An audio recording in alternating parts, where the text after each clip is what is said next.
And aloha! Welcome to the Blue Note Fan Report. I'm Guy, the Hawaii Blues fan, and I'm your host on the only program that is by a fan, for the fan, and absolutely about you, the fan. So are you Guy or Guy?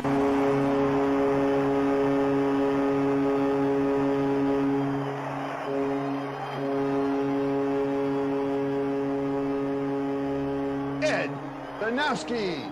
You're not in Hawaii? I wish. To Mr. Gary Younger. Hi, Guy. Hey, sir, how are you?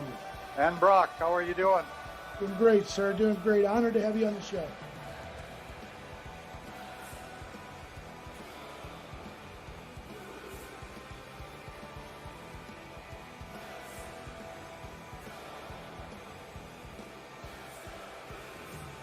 You know, I had the privilege while I was in the forces, in the Canadian Armed Forces, to take the Stanley Cup to Afghanistan. Only hockey fans would deploy to Afghanistan where it's 105 to 135 degrees every day, and they'd take their hockey sweaters and play ball hockey. This is the year for the Leafs. The Leafs are going to win it all this year. One of the players down the line said, "You got to be kidding. The Taliban got a better chance of winning the cup."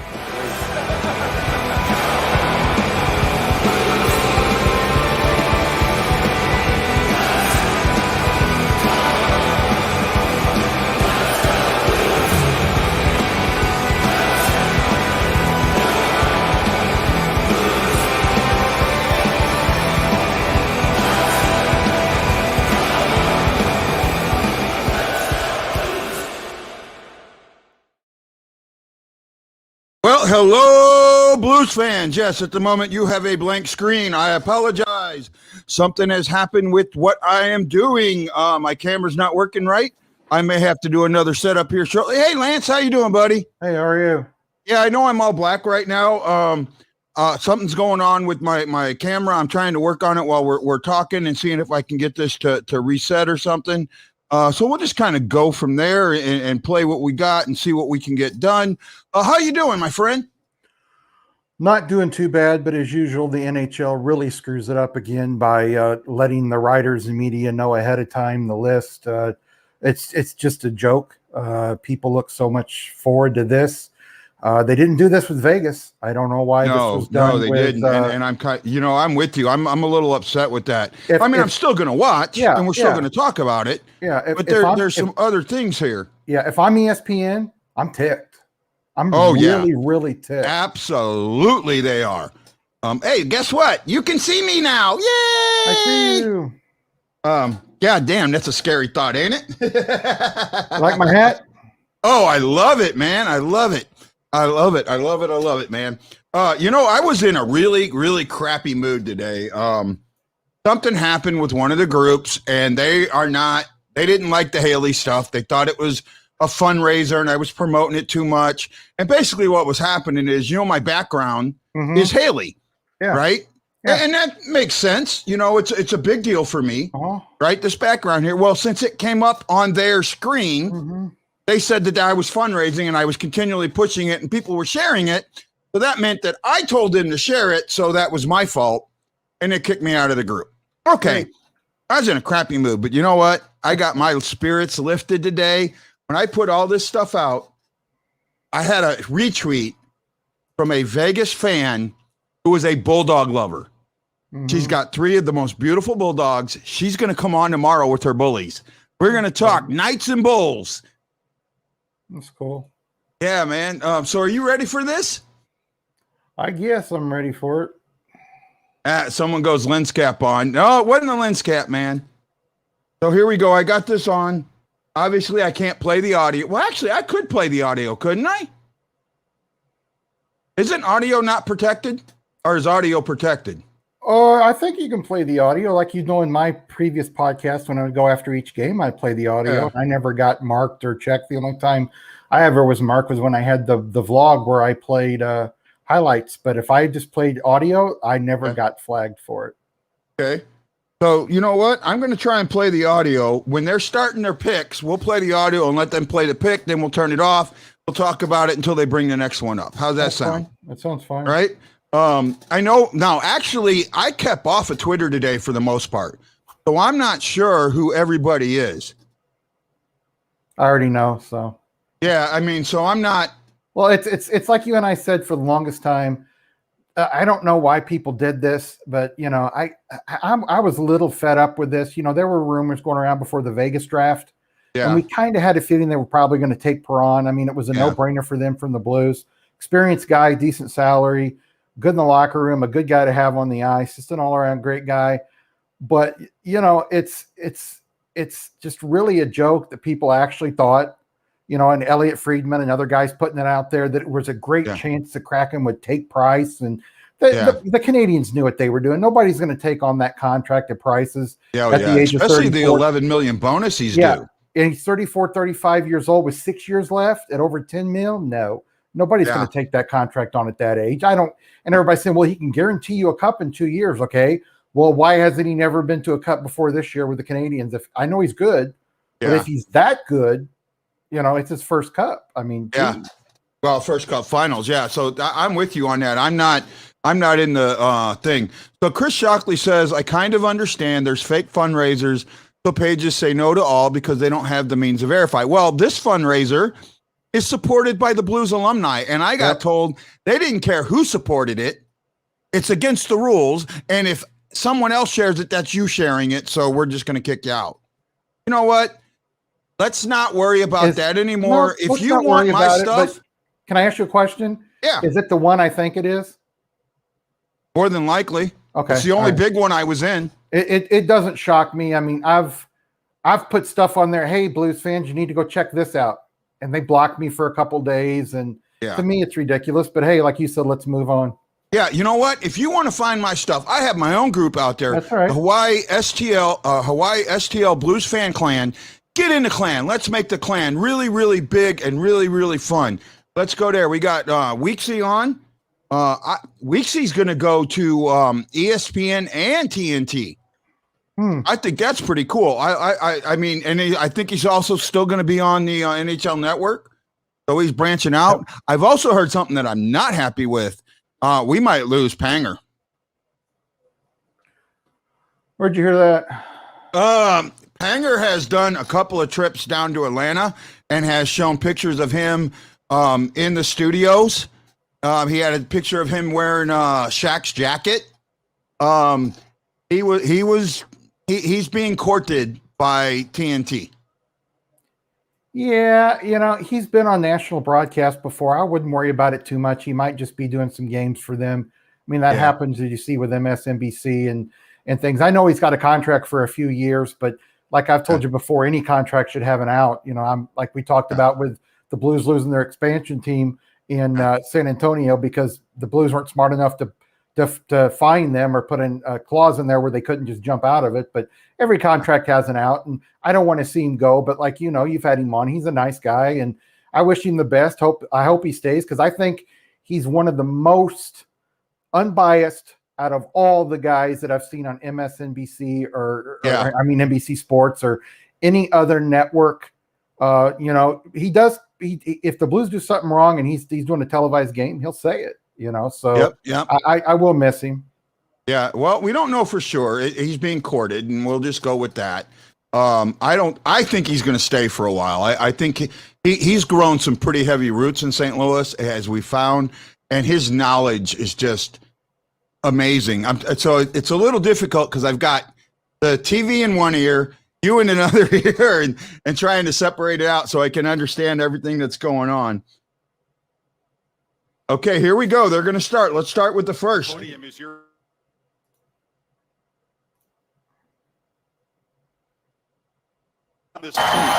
Here we go.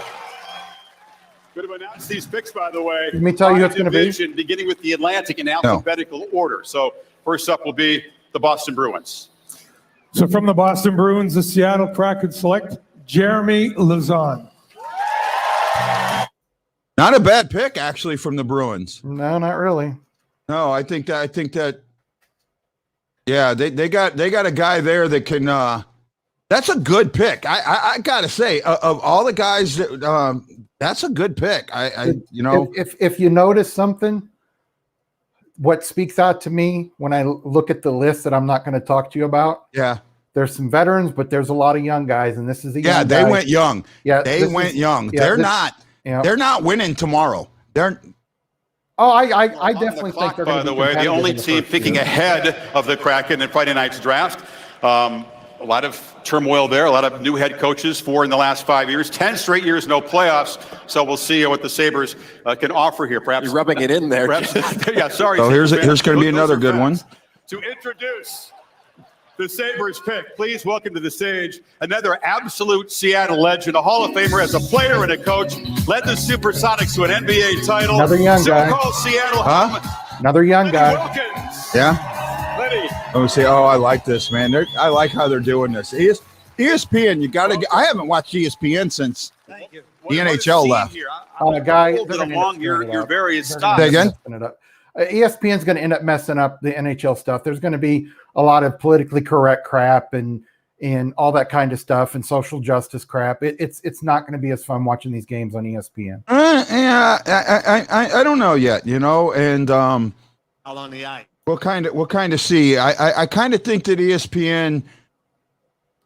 Well, I tell you this: they do it with basketball and they do it with baseball. I don't see why they would change their format to do that way. So here we go. Look at that crowd. Young guy. Unbelievable. Can you guys hear that? Do you hear that? Yeah, I hear it. I hear Okay. it. I'm trying to bring it in and out. The Buffalo you know? Sabres. Here we go. The Seattle Kraken select Will Borgen. Oh, another young kid. 24 years old. Yeah.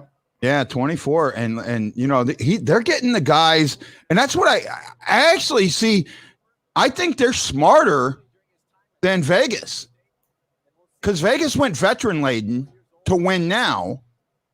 Well, they're going. Yeah, they're going to get some good veterans, a few of them. Yeah, but a lot of their guys are younger guys. Guys on 2 to 3 year contracts, guys with 1 year left, and. Hey, I think that's smart to do. That's really because you get these young guys in and see if they can grow and become the players that their original team thought they were going to be. It's what do they have to lose? They're going to be competitive this year. Are they going to make the Stanley Cup Finals or get far in the finals? I doubt it, but they're going to be very competitive. Yeah, no, I think that you're right. Oh, they're showing the Seattle Aquarium now. They were showing the giant Pacific octopus they have, right? Dennis Chalowski. Who's a Vancouver area native. He's coming much There we go. further They home took a than- Vancouver native from Detroit. Yep, and he Right. only makes around I think $850,000 or $900,000. Another young defenseman, younger guy. I think they ended up coming under like what they wanted. They came in at like 60, I think. They wanted to be anywhere between 52 and 60. And I think they came in at what? Did they come in close to 60? I think they come in a little under 60. Yeah. So this is kind of a good thing. So two guys at the age of 24, and Chalowski I think is 22 or 23. Let me look it up. Yeah. This is smart. I really do. I think that they have gone the right way. Yep. Because you know what? Because you look at the I'll tell you, I see Vegas missing the playoffs next season. Right? I think that those big contracts are going to come back to haunt them. Here we go. The Angry Beaver. Yeah, I think unless Vegas does something and makes some moves and gets trades for guys with lower salaries, they're going to have to do what they did this year. There's going to be games where they're going to have to sit 2 guys or 3 guys because they're over the cap. Yeah. I think it's going to come. It's going to come to fruition. They're going to get that thing. Hey, did you read that article I put out today? I haven't had a chance to read it yet. You need to read that one. I seen what you were going to say, so I'm interested to see what you say. But my answer to what you put in the article was, I'd have no problem trading anybody. Gretzky got traded. Gretzky's a top 2 guy that's ever played the game with Lemieux and Howe. He got traded. Yeah. No. So my thing with that. So I had 2 picks. I had 2 places. I originally thought Tampa Bay was the right one. And then Richard said, I don't think that's good. No. And he went with Montreal, right? Well, hold on. Now, while everyone sits there and shakes their head and says no, Tampa is in cap hell right now. They're $5 million over the cap, right? they've got a lot of $5 and $6 million contracts that they have got to get rid of. Yeah, but Right? you look at Connor McDavid's contract, and if Edmonton takes on those contracts, they're going to be in cap hell too. No, they won't. This if you go look at the trade, and I don't want to put it up because I want people to read the article. I'll read it. I actually had it come in under. Edmonton ended up having $3.5 million or $4 million left under the cap, and Tampa ended up with $7 million under the cap. So they trade. I had some good trades in there, and not only that, Tampa gets 2 minor leaguers and a draft pick to help them to make sure that they're not selling out the future, right? Yep. So there's, trust me, this if you go look at that article and you look at the players that I chose, if you really look at it, it's not a bad trade. I didn't say it would happen, but I think it makes sense. Oh, like I said, nobody's untradeable. Everybody here. Well, I wouldn't trade Pietrangelo. We can't trade Ryan O'Reilly. If somebody came to you, let me ask you this: if Edmonton came to the Blues right now and said, "We want Ryan O'Reilly and we want, I don't know, let's say Tarasenko, and we'll give you McDavid," are you telling me the Blues are going to say no to that? Well, I think the only way they would is the money wouldn't work. Well, I'm saying, plus if a few other players along with it to make it work. To make the money work because the Blues. But see, here's my problem with McDavid, right? And I think you're reading the article now, or at least looking at it. My problem with McDavid is Gretzky had Hall of Fame talent around him. These were guys that won a cup after he left. These were guys that won cups after he left. These were guys that he wanted with him. So it wasn't like he did it all by himself. Mm-hmm. Other than Drysdale, who I don't think is a Hall of Fame talent yet, he has. If Leon Draisaitl does this for 10 more years, 8 more years, he's probably in the Hall of Fame. He's just one of those guys. But you've got to look at it this way too. There's been times before when McDavid first got there that he really wasn't surrounded by a lot of great talent. They've kind of brought some people in to help him. They brought people in to help him. Yeah. And that's what Edmonton hasn't done. Here we go. Mm-hmm. These are not the names in the order which Ron Francis' company selected them. They're all put into the central registry at the same time. Oh. There's no alphabetical order by division here. So next up, Florida. Mm-hmm. Trending the right way. Yep. Fourth most points, but the bad luck of running into Tampa in the playoffs, and that spelled doom for them. I know where they're going. I knew it before they even said anything. Panthers will contribute. Yeah, that's fine. Thank you. From the Florida Panthers, the Seattle Kraken select Chris Driedger. Yep. Good one. Wow. Yeah, I did see that. Good. That's your starting goalie. Yep. I think of the 3 goalies that they pick. Oh, he's there. You didn't know this? That's why they wanted it to supposedly. This is recorded ahead of time. Oh, no, I didn't know this was recorded. Yeah, it's already been recorded. Okay, I thought it was live. I thought this was supposed to be That's live. what they say, but I was told by some person in NHL that it was recorded like yesterday. Pretty incredible. Oh, okay. Yeah, because they wanted most of the players to be able to be there. Tons of energy, I flew in this morning, and there's just buzz in the city. So. Well, we'll see. I mean, I like Drager. I think that's a great move. Oh, he signed a contract already. There you go. That's why he's there, because he signed that, because he was a free agent, right? Mm-hmm. So the way this works, if you were a free agent this year and that you negotiate, they had exclusive rights to negotiate with free agents. Yep. And doing that, they could, if they signed one, that was that team's pick. The only negative was you could only pick one free agent per team. You can't sign any other free agents until the open period. Right? So if you wanted 2 or 3 free agents from somebody, you could only get one now, and then you have to wait until the open period. Yeah. So right? I'm one thing I'm not upset that we haven't talked to. Montreal Canadiens. Here we go. Oops. Select Cale Fleury. Good move. Oh, wow. Wow, yeah. Young body. Showed some promise in juniors in the NHL. Oh, wow. Yeah, I'm with this. NHL game in 2019. So Seattle be Now, so you did. Oh, wow. his development here. Good move. Good move. I'm excited right now. I think that they're putting together. Now they're not going to win. You're not going to win 40 games. They're going to be competitive every night. They're going to be one of competitive. those teams because all these guys have NHL experience. We've seen them all play, and you know a few of these guys that they end up picking are guys that I know don't feel like they've gotten a good shake at the team, such as several people here that that they say that they were going to take, but everybody said they were going to take Tarasenko, which we all know isn't true, and they I just wish that, and I don't know if you're like me, that it seems like the NHL is becoming more Twitter clickbait type. Some of these media members are. Yeah. By putting stuff out, Kraken, it's in the last 24 hours, really considering Carey Price. No, they weren't. Ron Francis not even once considered Carey Price. Now, but he was told from ownership that if you want to go for him, you have the green light. Oh yeah. They were told that they would, but I knew Ron Francis wouldn't do this, and Montreal did too. Montreal would not have put him out there and protected Jake Allen, because here's why they did it. They knew the Kraken wouldn't take Price because of his age and contract, because of somewhat of an injury history, and they knew if they unprotected Jake Allen would have been picked. And then they'd have lost their backup to Carey Price. Yeah. A lot of people online are upset. Well, this is stupid for Montreal to protect Jake Allen. They don't understand. Oh, no, that was a smart move. Yeah. Seattle, what's going on? Go.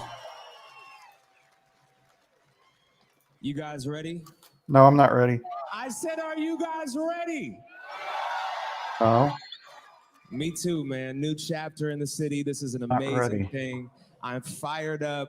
From the Ottawa Senators, the Seattle Kraken select Joey Decourt. Not bad. Yeah, that's a good backup. I think that's a solid backup. Yep. Right. Yep. NHL starts, but he's looked really promising. He was a finalist for the top. I think after him, they've now got 3 goalies. No, they got 2. They ended up picking 3. They already signed somebody. Oh, they did sign. Yeah, someone said that earlier. They signed Adam Larson. I think that's right. Yeah. So they're going fast. And that's the thing. They're going young and fast. And I think they will get some vets in free agency. But for me, what I see them doing, or I see the league getting faster. Veritek. Okay, Veritek. Tampa Bay Lightning, the Seattle Kraken select Yanni Gourde. Oh, yeah, I've been hearing that, and that's the only name I've been hearing. Well, they took Dreger because they're working on a contract with him. They're going to sign a 2 or 3 year contract with him. Yeah. And they're going to end up taking another goalie, too. He's a momentum-changing player who does it all. There's not that many players. So they've also got a filled minor league team, but I don't know where their minor league team is going to be. I don't know either. I tried to look that up, and I get like 3 or 4 different stories. Yeah, so that's what order are the teams being selected? So they're doing it alphabetically by division. So they started with the Atlantic. Of course they would. I'm trying to think. So the Central should be next. Teams like Tampa that are so stacked. Right, the Central should be next. Now they had to submit the whole list at one time. There was not an order of pick. They had to submit the whole list. This is just how they're reading them. They got their third goalie from Washington. Mm-hmm. Strong regular season kind of forgotten as they blew the 3-1 lead to Montreal. They have the longest Stanley Cup Vanacek in history. It's going to be about 20,000 days. They're talking about Toronto. Now you're rubbing in the Leafs drought. So they bring up 16 years with no serious wins. You know what, Guy? I love people in Toronto. I've got contacts in Toronto. Yeah, and they love their team. But my goodness, the border every year the fan base thinks they're going to win a cup. We love the Blues here. But I don't think most of us think we're going to win the cup every single year. From the Maple Leafs. Speak for yourself, Guy. You can wish it, but there's just years, Guy, that your team's not good enough. Yes. to win the cup. Yes, but that is true. Every year, Toronto fans will say, "This is our year." Like last year, we got Joe Thornton and we've got what's his place from Philadelphia, the player. I can't think of his name, the veteran. Here we go. Oh, I like how they did that. Forward, Jared McCann. Jared McCann, good pick. Yeah, I heard his name mentioned a lot. So yeah, he can play center or on the wing. Yeah. Jonathan Marchessault from 2017. Yeah, so I heard his name mentioned a lot. That wasn't a big surprise. So Ita Zampiria asked, who do you have winning the cup next year? You know, I'm kind of, I can't pick somebody yet because I got to see what happens in free agency in the draft. I think there's going to be enough moves that it's going to affect where everybody is. So I'm kind of waiting on this. You know, everybody's been talking about, can the Lightning three-peat? No, they've got so much cap that they have to get rid of. They're going to be a good team probably because Cooper's a good coach and they got good goaltending. They could repeat if they did the trade I wrote. Yeah, they could, but there's some of those guys. There's some of those guys in there that I don't think Edmonton would trade. What do you mean? The two minor leaguers? No, I'm talking about. Let me look this back up here.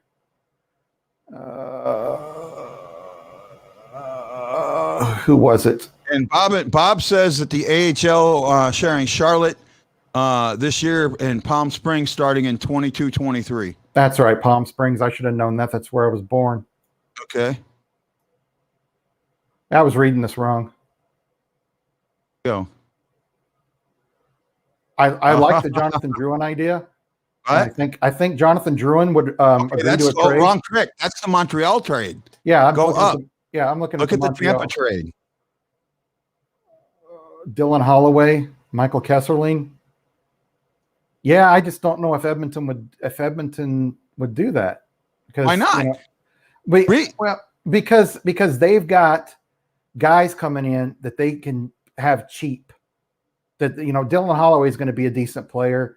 Kesseling's going to be a decent player. They've got guys that they can keep at a low amount of money. And then they've got these other guys that Sergachev. My goodness, who wouldn't like to have Sergachev on their team? And who? I'm telling you, that's a good trade. That's a good trade. That is that's what you look at who I pick from Tampa. Yep. And you look at who I pick from Edmonton. That's a solid trade. If that trade got offered, I bet you both teams take it. I honestly think if you offered Edmonton Sergachev and one other guy, or Sergachev and 2 picks, I think you could still do that trade. Because the money doesn't. See, that's the problem with Tampa. Tampa's got to get rid of the money. That's why I have the players in there. I don't know why my stupid screen keeps minimizing, and I didn't even see the salaries. Now I can actually see the salaries. I knew Cirelli was making over 10, and I knew that Sergachev was his cap. That's their total salaries. That's their total salaries remaining. Yeah. And that's the way the trade would have to work. It would have to be total salaries remaining. Yep. Yeah, that's right. Yeah. Right. So that's where you're at. I think if you look at that trade, if you really look at that instead of just going, oh no, and look at that trade makes freaking sense. That trade, I'll tell you what, if that trade happened in the offseason, Tampa and Edmonton meet in the finals. I'm trying to figure out who's going to replace Sergachev and Cirelli. I mean, Tampa's got a good, minor league system, but. Well, you remember, I put the 2 minors in there. They could come up. One's a versatile forward. The other one's a versatile defenseman. I don't think Holloway's ready, and I think Kesserling's still a year or 2 off. Okay. Yeah. But again, here's the thing: the money to sign. The money's perfect. Yeah, the money's perfect. $7 million remaining. Yep. Now, Tampa has $7 million that they could use to sign 2 defensemen in the $3 to $4 million range. Right? Yeah. Or 1 in the $5 million range and get another, veteran for the minimum. Saw something about Hoffman signing with Montreal. I've been saying that for weeks, Guy, and I think you've been saying it. Yeah, I know that Andy Strickland reported today that talks are close and everything, but I know Blues fans are going to hate me for this. Yeah. If I'm Hoffman, I don't care if the Blues are offering, a bunch. I mean, they'd have to really offer me a lot more money than Montreal for me to stay here, because you have no guarantee that you're going to be used better than you were last year, because even after Berube started using him properly, every now and again he would go back to putting him on the second power play and on the third line. Yeah, So, well, can I say something? Yeah, you can say something. I verified what Strickland said. No, Guy, I'm not saying that they're not close and that they're not working on a deal. I'm not saying that. Okay. I'm just saying that Montreal is going to give a big push, like I said in my response to him, that it's not going to be just like the Blues are going to have the only offer for him. You're right. Yeah. But here's the thing. You know, I don't want to give the source away, and I'm afraid if I say too much, I will.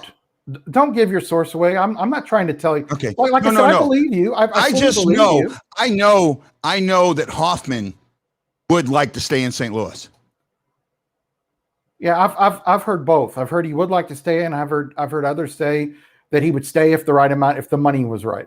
So yeah, I think I'm going to kind of go with what I heard. Here's what I think. I think if the Blues offer him between $5 and $5 million for like 4 years, he'll take it. Yeah, because I think Montreal's only looking at 2 to 3 years from what I've heard. And you know what? I think that's a smart pick. Yep. Oh, here we go. Oh, I know her. I've talked to this girl before. This lady. Yeah. I've talked to her before on Twitter till she took me off. But I've tried to get her to write for me. I know who she is. Yeah. You know who I'm upset about? Who I'm really upset about that I wanted the Blues to go after in free aid in the trade deadline this year? Who? The Stars defenseman. Jamie's his first name. I can't think of his last name. Big kid, physical, can stand you up at the blue line. What's his name?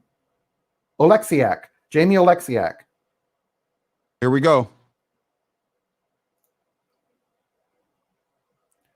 Sorry, Robert, I disagree with you, buddy. I think the Kraken do make the playoffs. It's going to be. Here we go. Yeah, I do too. They're going to be a 7-8 team, I think. Morgan Greeky.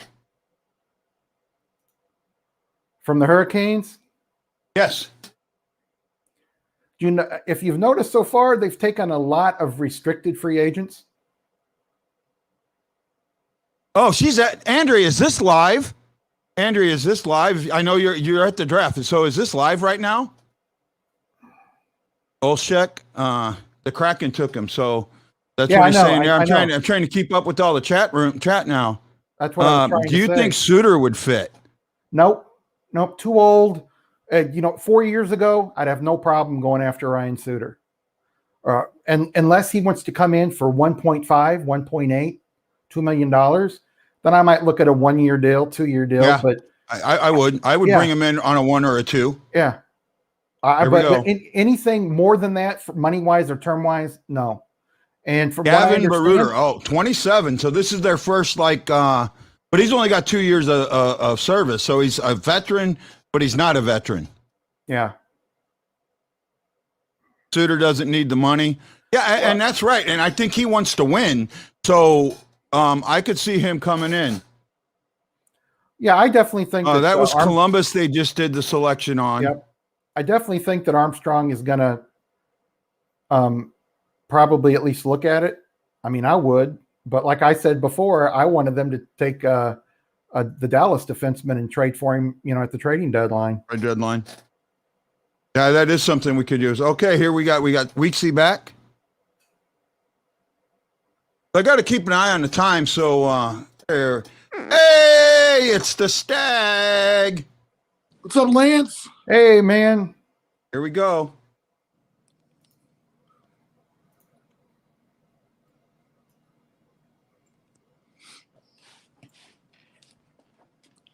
Nathan Baston. Okay. What'd you call me? Yeah. You be quiet over there. Francis and Dave Haxtell need to do is fill out those bottom 6 forwards. No sweating. Bastion has an inside track. No sweetening deals seems odd. Well, that was the thing. This year they couldn't do that, right? What Vegas could do, Seattle couldn't. That's right. Vegas could not go for draft picks. To say, I'll give you this draft pick if you take this player instead of this player so I can protect these other players. They wouldn't allow that. Yeah. So you had to do a player for a player. Bastion is I think he's a winger, right wing or left wing. Mhm. and I'm not talking about politics. He's 23, 22. Yeah. They're going young. They're going young, and that's not bad. No. They're in a good division. I think the one thing that hurts them in their division is two of the teams that will be in their division this year that weren't in their division last year.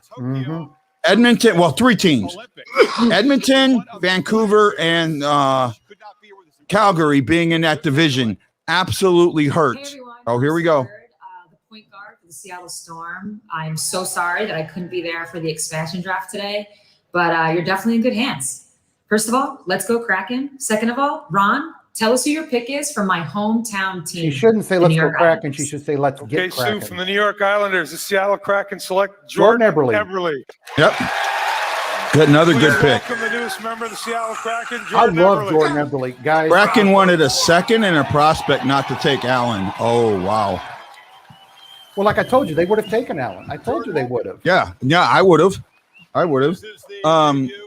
You did you see the Bucks win the NBA championship? I gotta say I didn't. I have a hard time That's a watching shocker. basketball. I have a hard time watching basketball, and that's not anything against basketball. It's just the game has changed so much to me from what the pure game was in the 80s. I'm sorry. I remember watching Larry Bird, Magic and Magic Johnson, Julius Irving, McGinnis. Julius Irving. Yeah. You know, Mhm. these guys, I love guys you that. guys, but you're sounding so old right now. Well, I'm sorry, Brock. No, the but NBA game basketball today is not the same game. The NBA game it is today not as is- pure is- as what is- it used to be. The NBA game is today is all about getting your rap contract because you're an NBA player. It's all about having a big posse. It's all about dunking the ball and how great you are at the slam dunk contest. These guys can't play defense. Oh, here we go. of them, if somebody paid them billions to do it. Okay. Oh, they got his upper deck draft card. That's pretty cool. I just, for me, it's just hard to watch, and there's nothing wrong about that. Martin Platt, I don't know what you're showing there because we can't see links here, buddy. Sorry about that. It's so weird seeing the Phoenix Suns in the finals at all to begin with. No, and I did try to keep. There's the picks. Oh well, see, but that's what I don't want to see the picks. I actually don't. I want to see this as they're coming. We got somebody there. I've got an actual correspondent there right now. Andrea what? Zimmer, my gonna tell you girl, something. Andrea Weiser's there. Frank Saravelli ruined it for the hockey world. Somebody needs to kick his butt. I'm sorry, I don't normally get violent, Yeah. but He somebody broke all really. the stories. Yeah, he needs. Frank, if you're listening, I got an alley close to me. Let's meet up. Dude, Yeah. read the room. Read the room. That's right. Yeah. I think that it should have waited, and Yep. Rob, I don't know if you was listening to us, but like I told Guy, if I'm ESPN, I'm pissed. I'm livid. Ooh, I'm Yeah. livid. Yeah, not Right. good. Not great. Yeah. And they paid a lot of money. and that's just kind of really, really upset me that when I woke up and see all of that, because I sleep in the day now because I just have such trouble sleeping at night. Mhm. Oh, here we go. I didn't hear it. Colin Blackwell from the Rangers. The entire National Hockey League, he is bound to be a fan favorite here in Seattle. He's one of those players that just does a little bit of everything. Took this. Yeah, not bad. Not a bad pick. Michelle and Bob says ESPN doesn't care. Well, maybe they don't. Maybe they do. Sometimes I don't know. I think for me, for some of us out here, I actually think if ESPN is smart, they start embracing some of us podcasters. Right. Mhm. And I'm not saying me. I don't care whether they embrace me or not. But there's some really, really damn good podcasters out there. Right. Yeah, Lance? I want to get to this Blackwell pick. I think Blackwell is going to be their AHL guy. An He's AHL guy or a he's trade? 28 years old. He was picked in the 7th round. Yeah. I think he's one of those guys just to fill the roster, just to fill the AHL team. They picked hockey. I think ESPN picked hockey. Do we think the Blues will get a good player in the draft? Actually, I do. I think they're in a really good spot, and I also think they're in a good spot to trade up. I really do. I could see them. I know Doug Armstrong's not high on trading up, but I could see it. Oh, yes, tomorrow. Tomorrow, great show tomorrow. We get the schedule released, right? And Brock, I don't know if you heard this. Tomorrow is Knights and Bulldogs. Explain. There is a Vegas Knights fan who has 3 of the most beautiful English bulldogs. He's going to come on with us tomorrow and let us talk Knights hockey, which, Pacific Division, close enough. And there's a good rivalry developing between the Blues and the Knights. And it's actually started. It started on that very first game in Vegas when that building was over half full of Blues fans. I think that's where it started. Ryan says, I'm excited to see the Blues play the Blackhawks even as preseason. Sure. You're not the only one. If I could figure out a way to get there to the Kansas City game, I would try and cover that. I really would. I just don't think with my trip being as where it is that I could get there and cover it, but I wish I could. I really do. I am going to try and cover most of the games that are on the Pacific side. I'm going to see, about getting the press coverage and doing that. And doing the show live in the arenas, right? Why not? Hey, all I got to do is get permission. Hey, I wanted to pick Lance's brain. I've been waiting to ask him this question all day, to be honest with you. Were you surprised that the Kraken took Alexiak and Larson? That was kind of bold move this morning. I was kind of surprised by that. I'm a little surprised, but like I said, when it comes to picks, when it comes to drafts and expansion teams, you just don't know what they're going to do. I wouldn't have taken Alexiak. At least I wouldn't have. But I'm not too upset about a lot of the stuff they done. But I wouldn't have taken Alexiak. I just wouldn't have. Well, he's a name that the media here, some members of the media here, have fallen in love with, and we're just heartbroken that he signed away. Yep. I'm not heartbroken that he's not here. Well, the thing is, you got to look. I think you look how young they went. I'm wondering if they're setting up trades. I wonder. I'm being honest. I'm going to ask this right now. They went so young, right? And I think the oldest guy they got right now is 27 with 2 years of experience. Right? 28 with 2 years of experience. So I'm wondering if they went young to package for good defensemen. Excited for the Avalanche to play Vegas again. It's going to be like the playoffs. It will be. Brad Pond says the Cardinals 0, Chicago 0. Oh, man, I do not want to talk Cardinal baseball right now. Mike Dante has a question for Lance. What are the chances Tarasenko at the very least starts the season in a Blues uniform? I know what my guess is. I want to hear what Lance's is. If he's not traded right before the draft or during the draft, I'll be shocked if he's in a Blues uniform at training camp. If he is for some reason in a Blues uniform at training camp, they must have had a meeting of the minds, but I've never seen a player come out and say he doesn't want to be somewhere anymore and, rips a medical staff apart, which in my mind, they deserve to be ripped apart. Yeah. I've never seen a player go that deep and really dig his heels in like that and stay at a team. Like I said, and like other people reported, and, nobody's calling other people out. The teams that wanted Tarasenko are not asking the Blues to take part of his salary. And all of a sudden I see something today. Armstrong says he'll take a $1.5 to $2 million of the salary. I have not heard that from anybody I know that works for the Blues. Yeah. And why would he do that when he already had supposedly people saying that they would take Tarasenko and take his salary?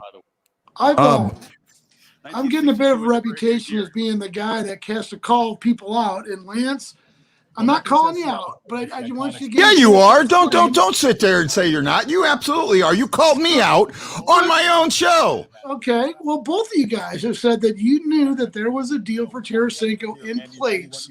This was at least 3 or 4 weeks ago, probably 3 weeks ago. But it's been a month ago, and yes, there was a deal in place. So I'm just curious, what? And I'm not trying to call you out because I get it. Things, but what happened?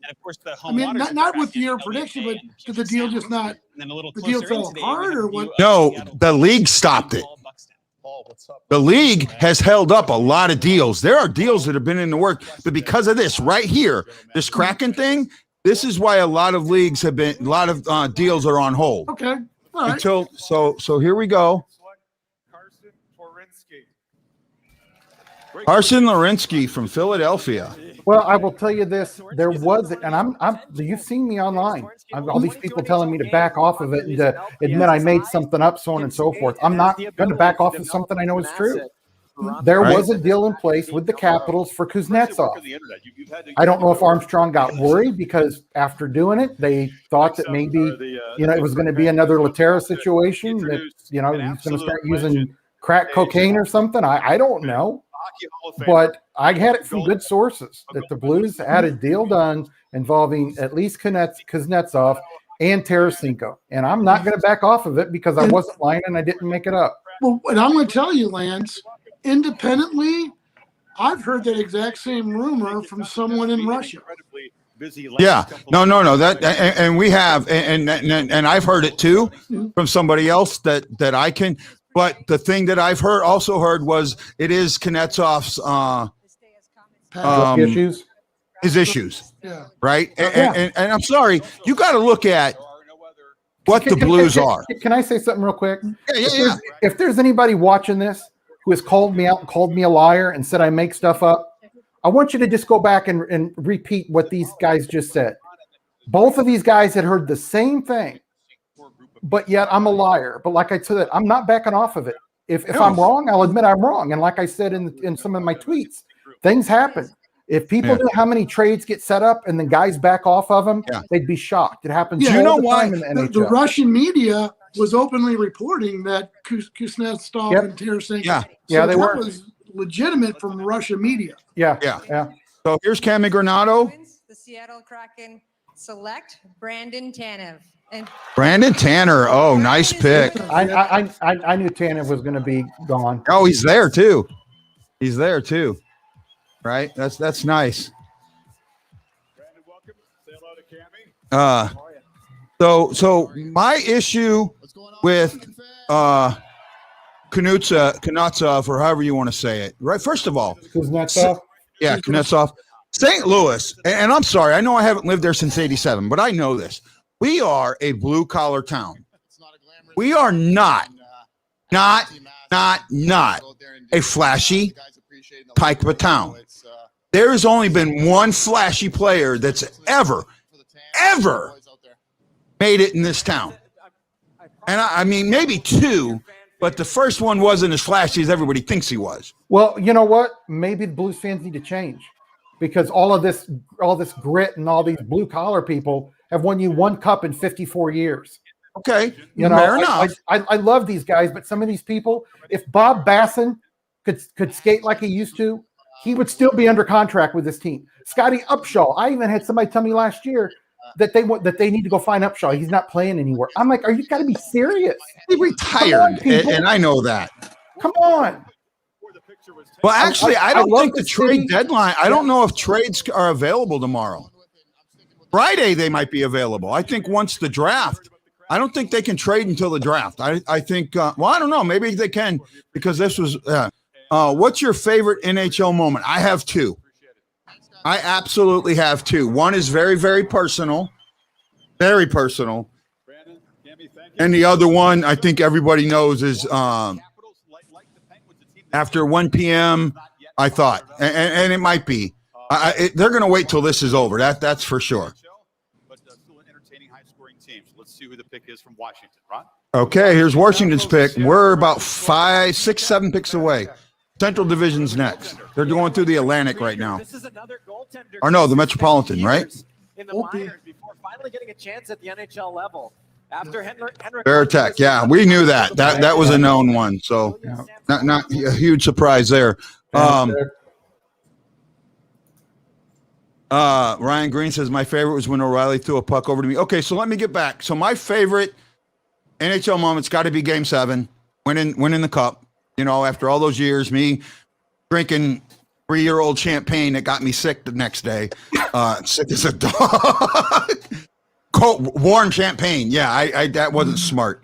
For me, my favorite NHL moment is Game 4 of the 2016 2016 Western Conference Finals. Okay. I got take my two daughters who were in their 20s at the time to their first hockey game at that game. And if you go to my Facebook profile, you'll see the picture of it. Mm-hmm. To me, being the fan that I've been my entire life, to have finally be able to do that, even at that age, was just, I was crying. I had tears in my eyes. I really did. To take my daughters to a game like that, of that stature. And we were there early. So, I was in the stadium when the doors opened. I was at the little eating and that, and they brought me toasted raviolis and all these other things. My daughters really got into that game. So for me, that's my moment. And hey, everybody that's watching, don't forget to put your thumbs in the air, to share this out to all your friends on your Facebook pages. Put things out. Let them know how great this is. Starting on July 17th at 3 p.m. until July 22nd, only the Kraken can make trades with any team. See, I thought so. I thought so. Right? Hey, Rob, I want to ask you a question. I don't know if you were on here when I said it. We were talking about Frank earlier, leaking all this stuff. Does it seem like to you, and maybe it's just me, and maybe I'm an old man about to turn 52, but it seems like to me the media this year with the NHL, especially around the trade deadline and with the draft here over the last couple of weeks, it feels like when I watch a show or when I listen to it on the radio, I'm listening to a Twitter fight. It sounds like these guys are starting to sensationalize stuff. Mm-hmm. And, like I said, we got Friedman coming out with are the Kraken serious about price, and him trying to build it up that, oh, yeah, he knows better than that. Mm-hmm. Does it seem like that way to you? Because it wasn't this way with Vegas, but it seems like this year's just been kind of Twitter media, even with the credentialed media members. Well, I think the NHL, that's all they got. They're not succeeding in the Instagram world. They're not really succeeding in the Facebook or even the YouTube world. So all they got is Twitter and being able to connect with people. So that said, people like Pierre LeBrun and Elliot Friedman and Frank Saravelli, they became the anointed ones. Now, again, not saying these guys don't work hard. They work very hard. They get access that normal people don't. Yeah. And they can kind of pick and choose how they want to spin things, how they want to present things. Mm-hmm. And that's what people don't understand at that level. They pick and choose the stories they want to do, number one. Number two, how they approach that story. If they don't like a player, if they have a history where a player was rude with them, they might say, you know what? I'm not taking that player's side. Everything I'm going to do is going to be from management side. And I think they're some reporters are petty like that. It's not. No. It's not. Absolutely. So when we talked, yes, Lance, yes. I just thought maybe I was just an old guy. Yeah, you are. No. You're seeing some of this, and you're absolutely seeing some of the mainstream media. Yeah, that's all they got. They got nothing else. You're right. And I was talking to Guy earlier, and I don't think you were on yet, but I'm worried about ESPN's coverage because ESPN now has become a bastion for political correctness, racial correctness, social justice. It's mentioned on almost every one of their shows I watch. I haven't watched an ESPN show in a long time. I used to watch them, but it's gotten so bad. It's like Max Kellerman and all them guys. And, it's just all social justice crap. And I want to see guys talk about sports and argue about sports like we do here. I don't want to hear, it's the first three-legged guy in the NHL. Let's celebrate it. It's the first two-headed monster in the NHL. Yeah. That's great. I want to hear why this player's good. I don't want to hear his sexual orientation. I don't want to hear about his color. It's great, that minorities are getting into hockey. I think it's awesome. It's, it hasn't been that way in a long time. And I'm sure there's been a bunch of people that I agree with you, but I tell you what, I gotta stop you with the LBGQ thing, because now with this player coming out Pro Cup, I think it brings some focus into this whole issue. I've got no problem with that, but I was told by one person of that community that they would go to Blues games and not feel welcome, that the Blues didn't want them there. Exactly. I've been to games with people from the LGBT community next to me because I had season tickets in the club and I knew who were who, and nobody treated them differently. Everybody accepted them. Nobody treated them badly and says, hey, you're of this Here we go, guys. thing. I haven't seen that in as we're getting ready an for arena. the first game versus the Vancouver Canucks, October 23rd. You all have a lot of work to do. That being said, I'm going to turn it over to you, Brad. Brad, how close are we to completion? 90%. We'll be 100% come opening night. Whoa, 100% come opening night? 100% ready to go. You heard it from him. With that being said, the Seattle Kraken select from the Arizona Coyotes. Richie, the honor's yours.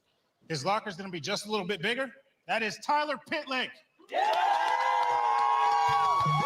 Now, Tyler, excited here. Guys, back to you. There we go. It's a good pick. Another good pick, another young pick. They're staying young, and everyone's okay with that. Ryan Green says, I don't think so far they have a contract over $6.5 or $7 million a year. Yeah. From looking through the list, I think that they have a bunch of them at 2.5, 3.5, but I really love Ron Francis. We all watched him, play for the Whalers and that for the Penguins and all the teams he played for. Great guy, very smart guy. Hey, it's McGungle. Hey, I'm sorry. I don't get political on this show, but I need to bring something up, and I'm going to real quick. Because we just had a player come out gay, which is great and all, but why does something like that need to be announced like it deserves a party? And I'm going to say this. I'm going to absolutely say, I'm going to turn this down. We're going to miss a couple picks, but I need to state my mind on this. Have you ever been in a locker room or a Navy berthing or a military berthing or a military, we're a military barracks? Okay. I've been in a locker room. I've been in plenty of locker rooms. Okay. The homophobia that is in those places is rampant. Yeah, I'm sorry, Lance. I've been in enough to know. I'm not going to deny that there's remarks made. People are called things, and things are taken. I'm not going to deny that. Well, I just think that if you want equality, you don't beg for it. You don't come out, because if you're being celebrated over somebody else because of your race, because of your religion, because of your sexual gender, I just don't think that's right. I mean, I think we should all recognize everybody and love everybody. And I've got no problem with people coming out and saying that, that's their lifestyle. But let's put it this way. If he doesn't come out and say he's gay, how often does he have to be in that locker room and hear all the homophobia that really affects him on a daily basis? I'm sorry. I think times have changed. You got to give some credit to the times. No. I understand that, but you know what my opinion is going to be? He's going to get it worse. And it's not right. In my mind, that's not right. He's going to get it worse from opposing teams, but he's not going to get it worse in his own damn locker room. That's not right at all. It's not right to me from opposing teams or his own locker room. Well, let's put it this way. I fully agree with you. But here's what I don't want to see. Yeah. I don't want to see this kid, because I looked up a bunch of stuff on him. He's got a good chance of making the NHL. Yeah. But here's what I don't want to see in 4 years. I don't want to see a big thing plastered all over the place, like we did with the one player from Calgary. I didn't get in the NHL because of my color. No, you didn't get in the NHL because you've been on 26 teams and you're not good enough. Yeah. I don't want to see in 4 or 5 years him come out and say, well, I didn't make it to NHL because I came out gay. I don't want to see that. And that's what I'm afraid is going to happen here. If this kid doesn't make the NHL, people are going to start pointing at the NHL. I want him to be judged equally as everybody else does. And if he's got the talent, I want him to make it to the NHL. From the Blackhawks, they took John Quinville. Oh, is that Coach Q's son? I don't think so. No. It could be. No, it's not. No, probably not. No, but like I said, I think it's great when people do something that takes a lot of courage, and I'm sure it took him a lot of courage to do that. And I really hope that people respect him and they don't give him a hard time, whether it's on the other team, other coaches, other media members. I really hope he doesn't get razzed for it, because that's not right. No, I agree, and I'm with you there. I want to see it too, but we just don't know. But what kind of gorilla? I mean, I would just hope the other guys on the team would be looking. They took Donskoy from Colorado. Grow up. They took Donskoy. You might see that guy, but I'm going to tell you something. An NHL locker room a lot of times is like a bunch of teenage kids. With all the stuff they do to each other and the pranks and the calling names, and it's razzing here and razzing there.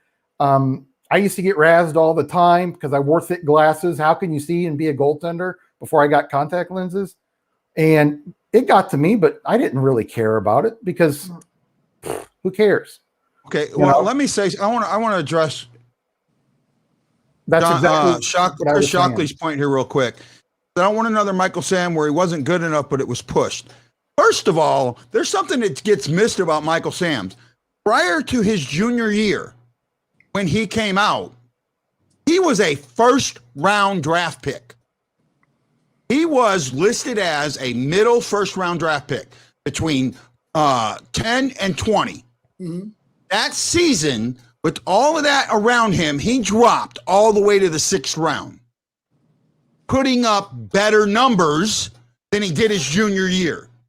So go check that out. So it had a lot to do with his draft stock and how he was perceived when he got in the league. Yeah, but Guy, I'm going to ask you this question. Yeah. I'm going to ask you this question. That's fair. NHL teams, minor leagues, you know, whether you got to make a team as a kid, whether you got to make a team, you know, in juniors, whatever. I have never, and maybe it's happened, I'm not saying it hasn't. I have never heard anybody say, man, that guy was good, but we can't put him on our roster because he's this. Man, that guy was good. Well, let me ask you this. Let's say Magic Johnson, one of the greatest players of all time, Larry Bird, one of the greatest players of all time. With his talent, do you think he wouldn't have been successful in the NBA? Because if he'd have came out and said he was gay before he came into he may have dropped, and that's wrong. In the 80s, he doesn't make the league. Oh, he doesn't make the league. I absolutely say he doesn't make the league. I don't agree with that because I know several players in the 80s that were gay, part of the what you'd say the LGBTQ community now, and they made it in the league, and their teammates knew it. And other people knew it. Okay, well, I just my opinion, and we're gonna drop that right here. That's the last said about it. Well, please don't put it out in the groups anymore. We're 2 picks away. They just took the Jamie Orzlik. I can't pronounce the defenseman that you were talking about. Hey, Guy, can Rob say one more thing? He wants to say one more thing. I just want to say all I got to say about this because I listened to you guys talk about this for a long time, and man, just got to tell you, times have changed, people's attitudes have changed, and you give some people some credit. That's all I want to say. So, yeah. Well,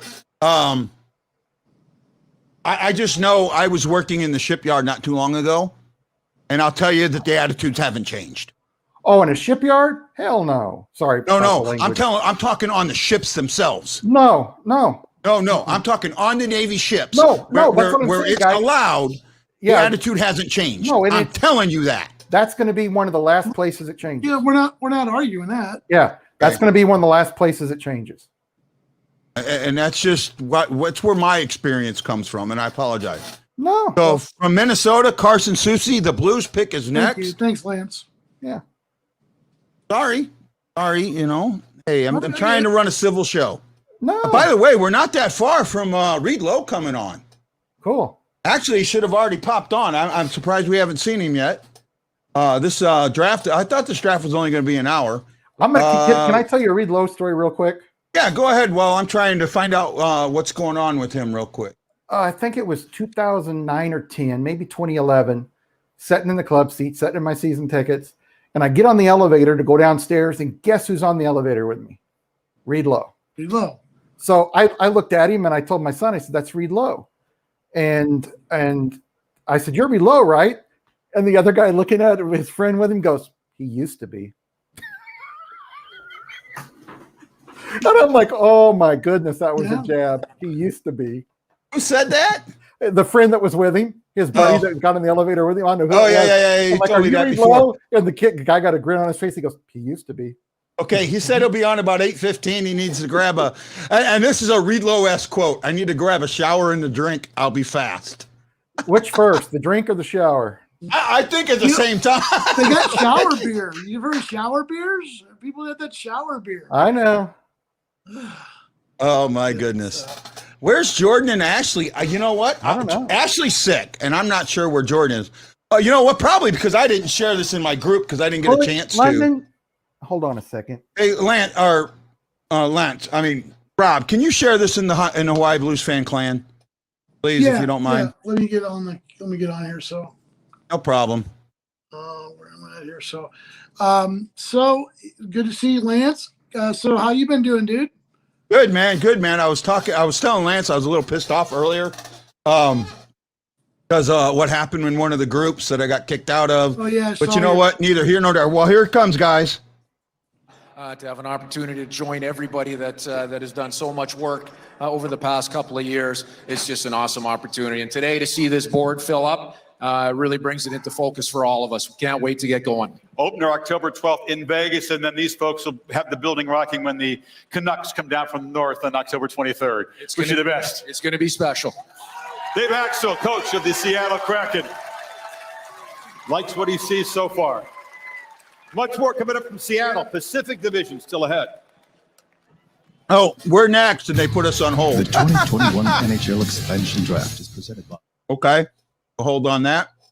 So what do you guys think about this Vince Dunn stuff? I mean, you think St. Louis did him right?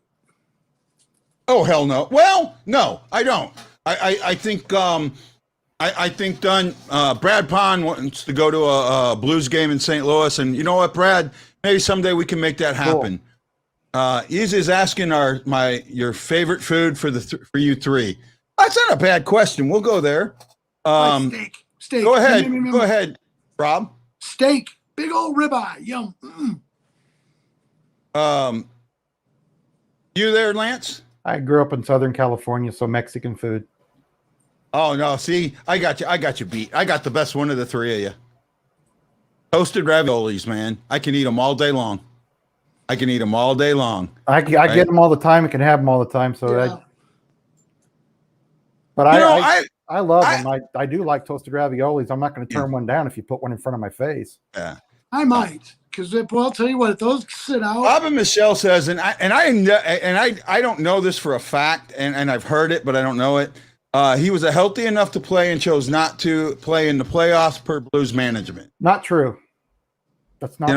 And I don't know. And I'll tell you what, I'm really. I'm going to ask you a question. You guys know Berube's personality. You know Armstrong's personality. Do you think they're going to let a guy tell them and dictate to them when he's going to play and when he's not going to play? No, I don't. Actually. Armstrong would have shipped him out if he had that attitude at the trading deadline, because that attitude just doesn't all of a sudden come up. I'm kind of with you there. I'm kind of with you there, bud. My huge issue with a lot of this right now, and I got to tell you, I feel like I got strung along by the Blues a little bit. I got told one thing and then they're doing something else, and that's. The Blues management has not endeared themselves to me. And I know you've had issues with them, Lance. I know Rob's had issues with them. They're a free market. Is they don't care hold on. about us little people. They don't. Period. End of story. Sucks. Right? If they had... They're a free market society, yet they stifle free market. Right? Well, no, they do. We are a legitimate media outlet. I'm sorry, we're small, but we're legitimate. We follow. And I'll ask Lance. And Lance knows this.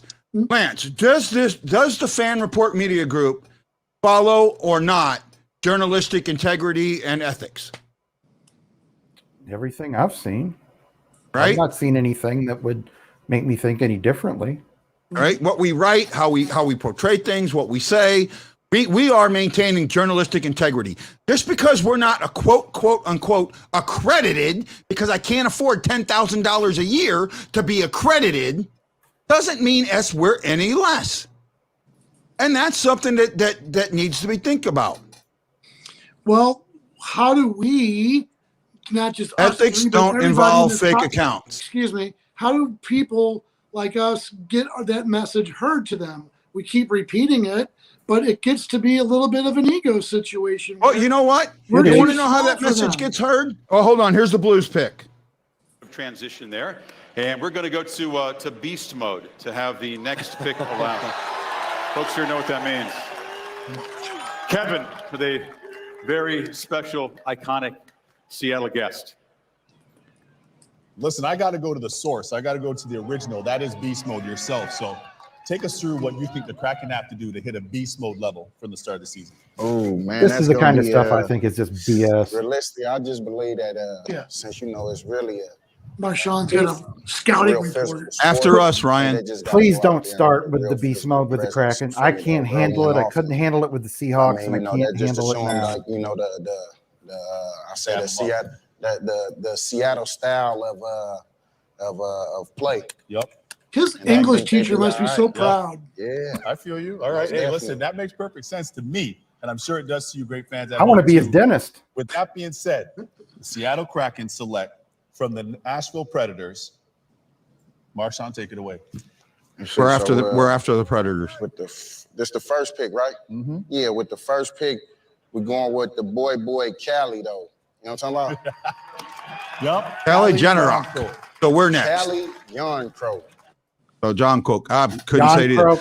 So Bob and Michelle, you talk about no, I want to bring this up. He says ethics doesn't involve fake accounts. So let me tell you something about fake accounts. When I wrote the Berube article, and I'm not going to call out anybody's name, when I wrote the Berube article and I put it in the lounge and a few other groups, and I was getting toasted, a media member called me the next day, who, if you search that media member's name, and I'm not going to put it out in that group because I'm not in the groups anymore, you would never find his name in there, but he knew exactly what was happening because he talked to me about it and wanted to make sure I was okay and I understood what was going on and tell me welcome to the arena. I thought it was a good article, even though I disagree with it. So I'm not the only one that has one or two fake accounts. And just because you have a fake account doesn't mean that you're not following journalistic integrity. That fake account protects the information that you have, and you need to do that. So that's my statement on that. Lance can agree or disagree on that. Well, you only got a fake account for one reason, and we all know what that reason was. Yeah, because I kept getting kicked out of groups. Kept getting kicked out of groups. You didn't do it to put out malicious information, disinformation, other stuff. If you'd have used it for that, then I can see why people have a problem with it. But I think a lot of people know that that's you. I mean, oh, here we go. Speaking of physical presence, I think you some know it's me. A lot don't. A tough, nasty dude. I hope so. I'm glad it's an easy name.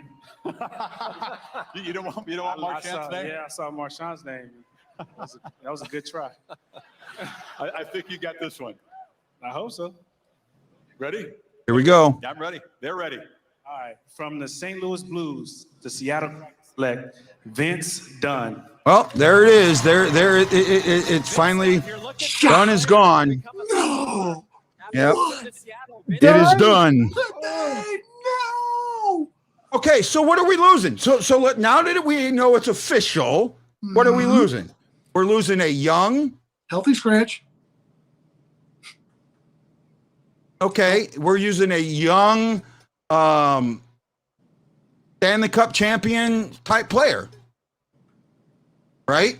I mean, we're losing a guy who has the potential to be a very good player in this league for a long time.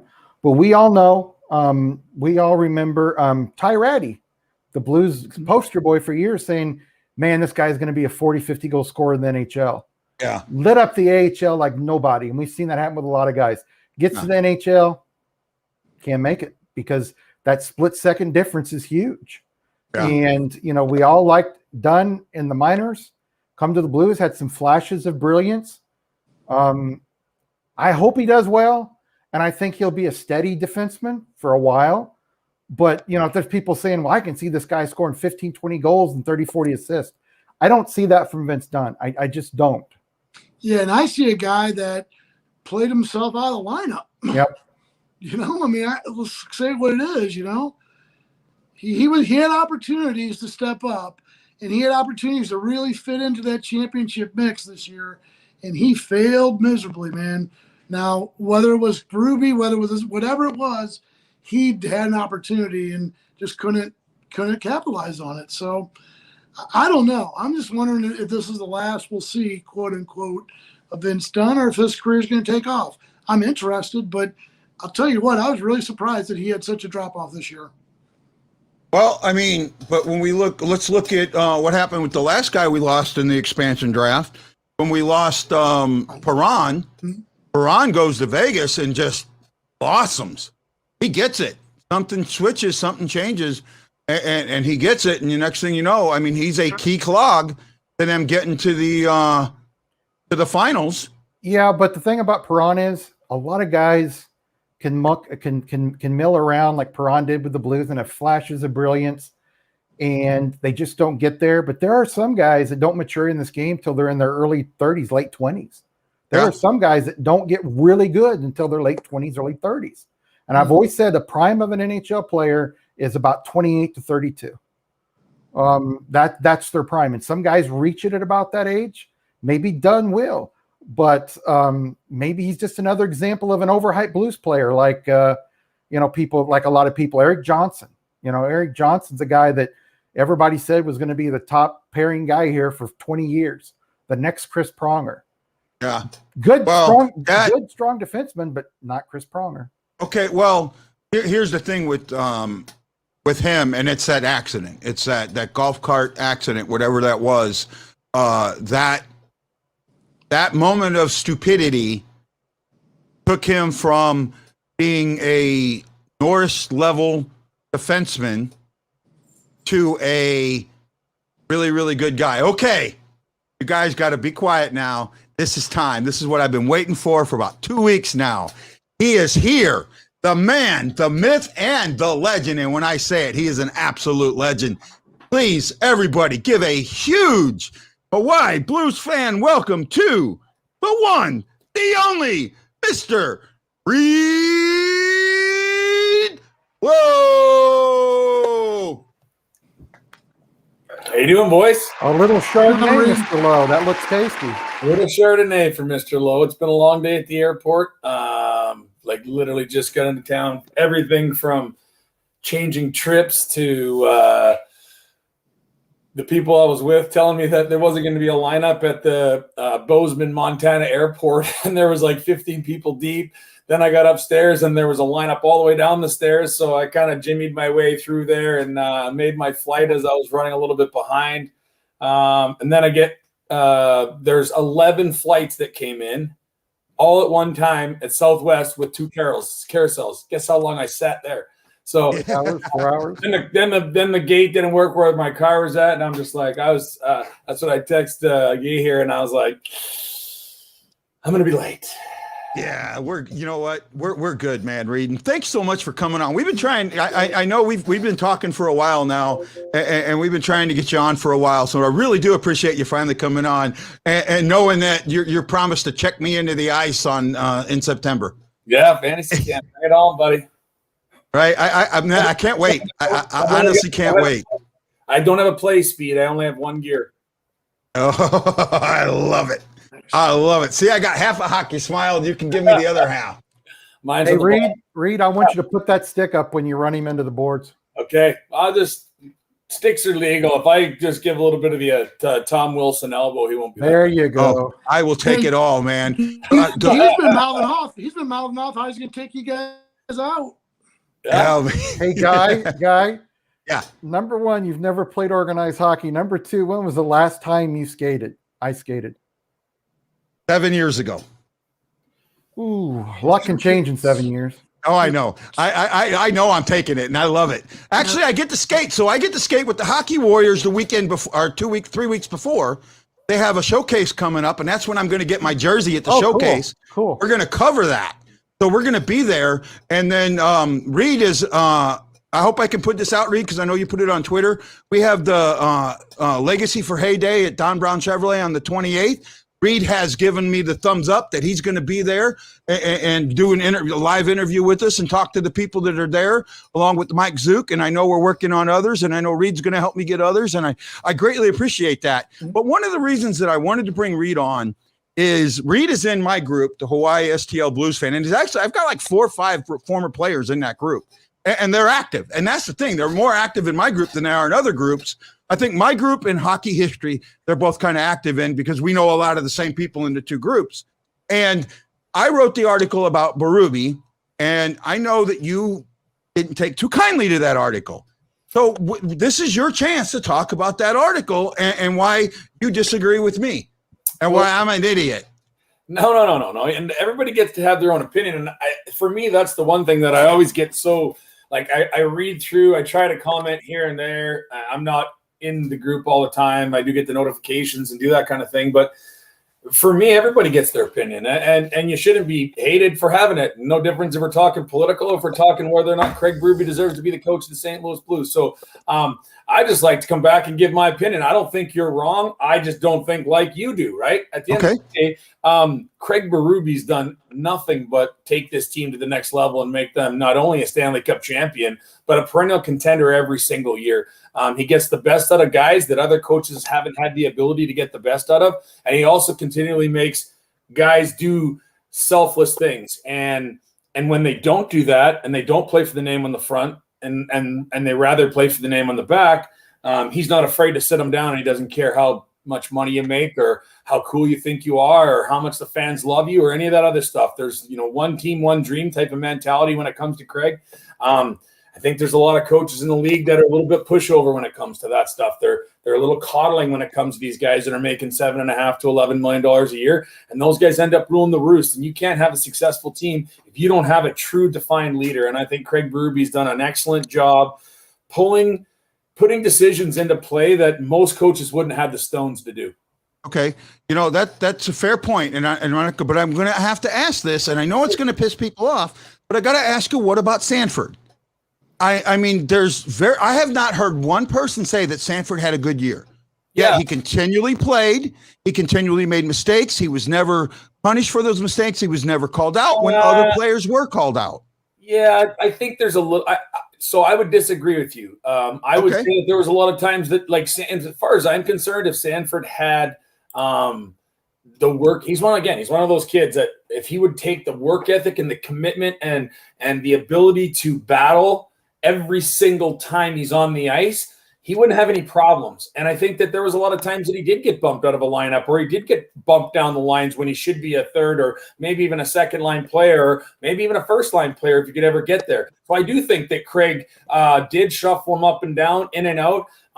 It's a little bit different when you're working with a kid that's a little bit younger like that than you're working with a guy like Tarasenko or Ryan O'Reilly that's a veteran guy. He's one of your leaders, and you can use him as a little bit of an example. So I would disagree with you that Craig Berube hasn't done it. Just because we haven't heard it doesn't mean he hasn't said it to him. Doesn't mean he hasn't brought him into that office. Doesn't mean he's had sparks, because there was times this last year that Sanford did play well and he did score goals. And there's a difference between a guy being lazy and being selfish and a guy just trying to understand what it takes to play in the NHL on a consistent basis and be a regular top six forward. And I think that's what Curtis Sanford, that's what Sanford's really missing, is that just really gravitating to what it takes to play in the NHL and be a regular top 9 player in the league. And it's called commitment. When your captain is the hardest working player in your team, you really got no other out. You really got to put it out there. And so I would say that we probably don't know about the conversations. And again, when I watched, there was a lot of times that Sanford wasn't getting ice time. So you just can't beat a young kid like that into the ice too hard. And I think Craig's got a good understanding of when to use it and when not to. Okay, and that's a fair point. And I gotta, like I said, I never played organized hockey, and so I don't know all the ins and outs, and that's why I'm referring to you. I want you to enlighten me on what my thought process is. Yeah. And then I bring in this, and I got to bring up Hoffman. Yep. Hoffman was a first and second line player who spent the majority of the season on the third line. Yep. To me, that was a mistake. Now, I could be wrong, but to me, seeing a guy like Hoffman on the third line when he should have been on the second prevented him from being as successful as he could have been. Yeah, he had a slow start. It's a really tough. First off, wasn't much of a training camp. He really didn't. He missed the first game because there was immigration issues and some other things that come along. It's got to be challenging, and I've never dealt with this, but it's got to be challenging. Kind of wondering what's going to happen. Are you going to take the long-term deal and go and make a commitment to a hockey team? Are you going to go and take a chance and jump on a team like St. Louis Blues that has a ton of talent and a ton of guys that can already fill those top 6 spots, and go and sign there and hope and work out for the best, and hope that decision, like Patty Maroon did the year before when he turned down the $6 or $7 or $8 million contract in New Jersey to come to St. Louis for 1 year. It's worked out pretty good for me. Got another 2-year deal with or a 1-year deal with Tampa Bay, and then signed another 2 years. Got 3 straight Stanley Cups. So sometimes those things win. Sometimes those things don't win out for guys. But I think that there's going to be times that a coach isn't going to make the best decision. And there's another thing that comes into play. And whether it's fair, right? Nothing's fair. When we talk about fair, no, it's not fair. But sometimes there's coaches and not sometimes, all the times, coaches have guys that they kind of gravitate to and guys that they kind of don't gravitate to. And maybe that was part of the issue that came along with Hoffman, because you obviously saw moments where he come down on that right side and just rip the puck under the bar. Like, the guy's got a shot. The guy's a good hockey player. Just sometimes it's difficult. And I think the one thing that I really think it's important for us to make sure that we understand about what happened in this hockey season, and especially even in the last season, is first off, these guys were playing in divisions that, like, it was a complete shattered piece of glass on the ice. Really, the hockey season was. They're playing the same 6-7 teams and they played Phoenix Coyotes 7 games in a row. Like that, we'll never see that again, right? These guys are getting Q-tips jammed down their nostrils 2 and 3 times a day to make sure that they don't have COVID. They're not allowed to hang out. They're not allowed to see people. They're not allowed to go out in public. That's a lot of scrutiny, right? Like, and then you got to go out and try and do the best job you can in a job that's already ridiculously hard, mentally grueling and physically grueling. And then you got to put all that other BS on the side of it. So, and you know what, Reed? Another thing is that a lot of people don't think about their wives, their girlfriends, their fiancés, their kids. Yeah. They can't go out and be around a bunch of people because it might get a player sick. And again, look with social media now. Yeah. Can you imagine what would happen if one of those players or wife or something got caught out doing something they shouldn't have? It would have exploded, and the whole team would have been sat out, and they've missed games. And a lot of stress. So I think that that's something that we really overlook when we take a look at the St. Louis Blues this year. Obviously, there's teams that battled through it. Tampa Bay won the Cup. There was some Montreal had an unbelievable run in the playoffs. It's not going to be perfect every season, but again, I just to get back to the original comment on Craig Berube, like, it was a challenging season. I thought that they overachieved it sometimes. I thought they underachieved, but it's not time to throw the baby out with the bathwater. Hey, Reed. Go then, ahead. I mean, why can't him and Tarasenko get along? I mean, God, this guy's an elite player, and it's just he's being run out of town on a rail. And is that Berube, or Man, can you really sit here and look yourself in the mirror and say that he's getting run out of town? He's running himself out of town. Whether or not you get along with your coach or not, to come out and say the stuff that he's saying, you're selfish, man. You are putting yourself in front of the team. You're blaming team doctors. Hey, why don't you go to Dr. Andrews like the rest of the superstars do? If you're that, like, why would you go to these guys 3 times? Now you want to turn around and blame everybody else? Give me a break. Have some accountability, and why don't you shut your mouth and get yourself back on the ice and start scoring some friggin' goals instead of talking a big game and having all these fans. Like, these fans don't even have a clue what they're talking about when it comes to him. Listen, he had 5 30-goal seasons in 9 years, and he's been terrible the last 2 years with 3 Soul Drinkers. This guy's not got a Hall of Fame career, so hate to break it to the rest of the fans in the world that think he's so friggin' unbelievable. He hasn't done anything. He hasn't done anything. He had 1 good playoff and committed himself 1 year, and they won the Stanley Cup. Imagine if he'd have been doing it for 9 years, where we'd be at. That's what I'm talking about. Yeah. Wow. Reed, I agree with you. That's off, man. He can be a very good player, and he can score goals. But, a lot of times you see him out there, and he can get physical sometimes. But a lot of times, I call it floating. It looks like he's floating and not 100%. But I fully agree with it.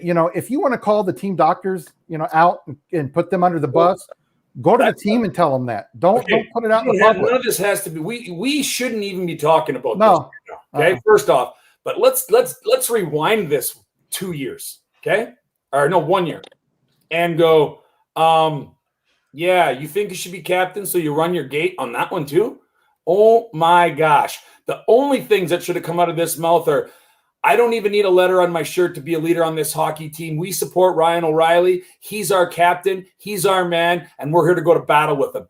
That's it. Even if it's not how you feel, that's what you say. And if you don't, you're a selfish prick. Or maybe he should have just kept his mouth shut and just did things. And just he got asked a question in Russia. So and again, there's translation issues and but you don't talk about you.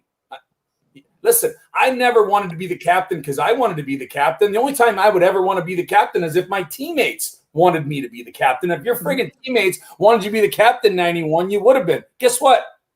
How about you have a nice little look in the mirror and have some accountability and start playing for your teammates and the name on the front and start giving us a solid effort, shift in, shift out like Ryan O'Reilly does, and maybe you would have got a chance to be the captain. Yeah, if you're having to get out and I guess if you're out there having to try to get votes to be captain and you think you should be captain, you probably shouldn't be captain. No. Wow. So first of all, on the captain thing, I'm going to kind of, first of all, I'll admit I'm a Vladimir Tarasenko apologist. I have 7 Vladimir Tarasenko jerseys. So, I'm going to, admit that right off the bat. And you know what, Reed, Hold on. I got to say this. You can go on. This isn't personal for me. I got it. I think he's a great kid. I've met him 100 times. He's super nice. He's wonderful to the fans. He's a solid guy like that.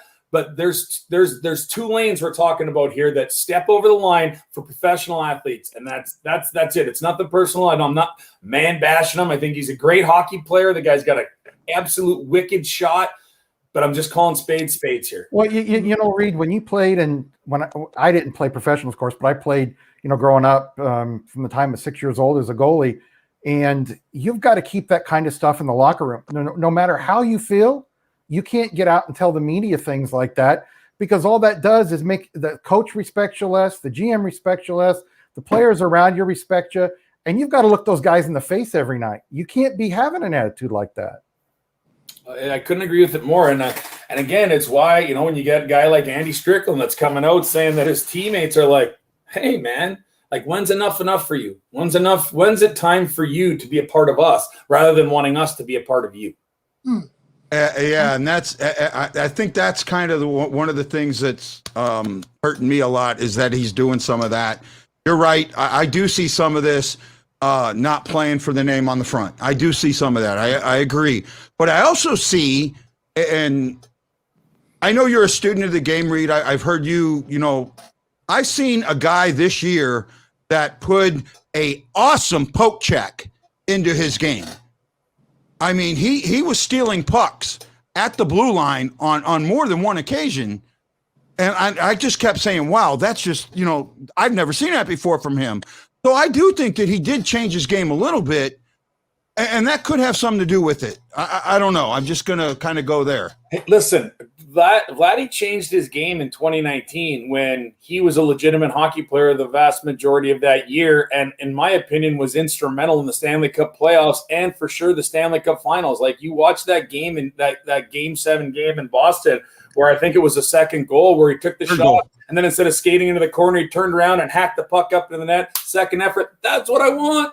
But I want that for 9 seasons. Like, that's what the fans deserve. That's what you deserve. That's what your teammates and coaches and management and everybody deserves. And, that's not been what we've gotten. And again, for me, it's tough for me to watch superstars that rest a little bit too much on that. And guys, honestly, I did it. I'm a hypocrite of it. And I rested. There was times in my career where I rested on my name as a tough guy and I didn't follow through and I missed moments to stick up for a teammate or, do something here, do something there. So there's mistakes that come along with this all the time. And that's why I'm saying I don't look at Vladdy as a bad guy. In fact, when Vladdy first came here, I was a huge Vladdy fan because most of the Russians that I played with and a lot of the Russians, they were very selfish and they didn't engage with the team and they just wanted to take their money and go back and change it into rubles or whatever the hell they have in Russia.